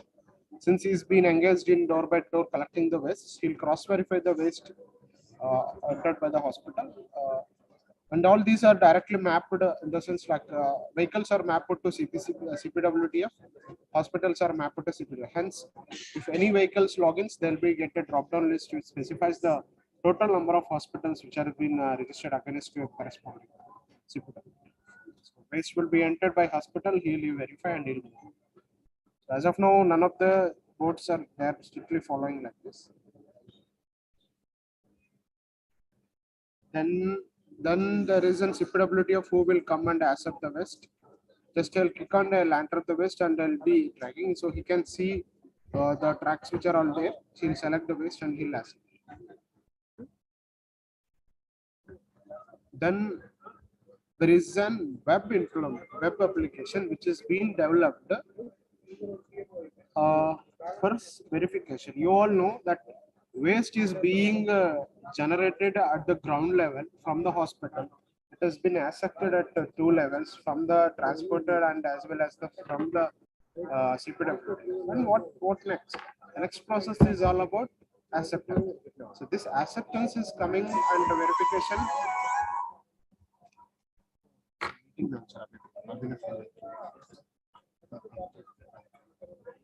So that is why still it is in verification. So here verification involved in two ways. CPWD has to daily monitor and accept it. And again, these guys, what do you say means SPCBs also verify the waste on daily basis. So once these are all not verified, the data from which CPCB is verifying will be complicated, and they will put you for an compensations almost. As soon as you log in the web, you can able to see the data. Only the key change here is observed. The data which is being displayed will be specified on the user. For example, if CPWD user is login, he can only see the data which is belongs to his particular CPW, whereas SPCB it comes. So there is a real-time screens which we have developed for handler CPWD of urban local police captain, so that you will verify and take it into process. And there is an approval which is very important of this application. Every day they have to come here, select a particular row and approve it. Once you approve only, then this will turn into green in color. Until unless you are not approved, then it will not turn into a green in color. This verification step has to be clearly monitored by State Pollution Control Board and daily basis. Okay, so this is about COVID-19 app, and this is about the biomedical app name in the iOS, and this is Android. So on this behalf of the meeting, what I would recommend from the training division, whoever all is involved, try to use this application. Tomorrow, this application is going to be enhanced for non-COVID hospitals also, because I am being closely working with CPCB on this application for onboarding the informations.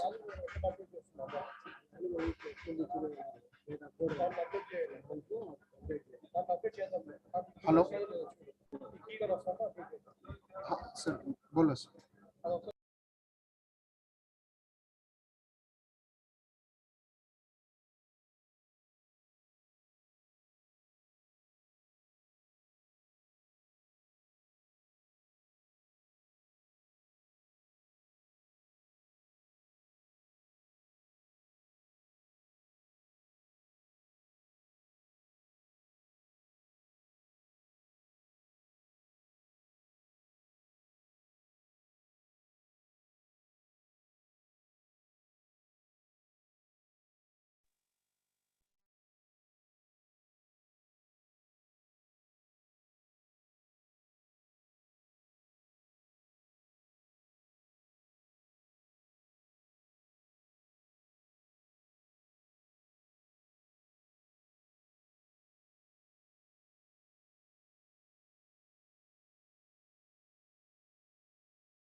Hello. Yes, sir. I'm sorry, there was an important call. I was just sorry. I'm sorry for the inconvenience. It's okay, sir. Please continue. So this is how the application works. So and right now we are working with CPCB in terms of converting this application for non-COVID. So I would recommend all hospitals to start using, even if you are not COVID waste also, still it is fine. So try to start using at least whoever is pertains to COVID-19, let them use this application for a while. So thereafter, you will get an information how this goes on. So thank you. Is there any doubts? Whoever it is, I think am I speaking to Lata? Yes, sir. Ma'am, you can share my number to them so they can call me out. Okay. Sure, sir. I will put it in chat box.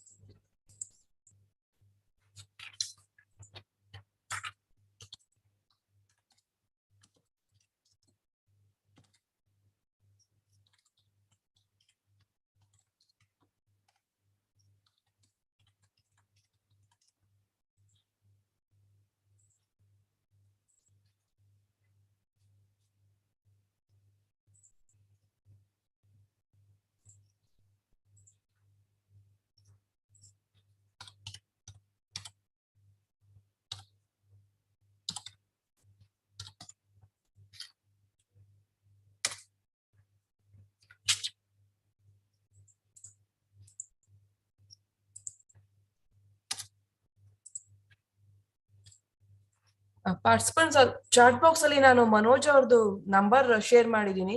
So ಯಾರಿಗಾದ್ರು doubts ಇದ್ರೆ COVID-19 app ಬಗ್ಗೆ you can contact him.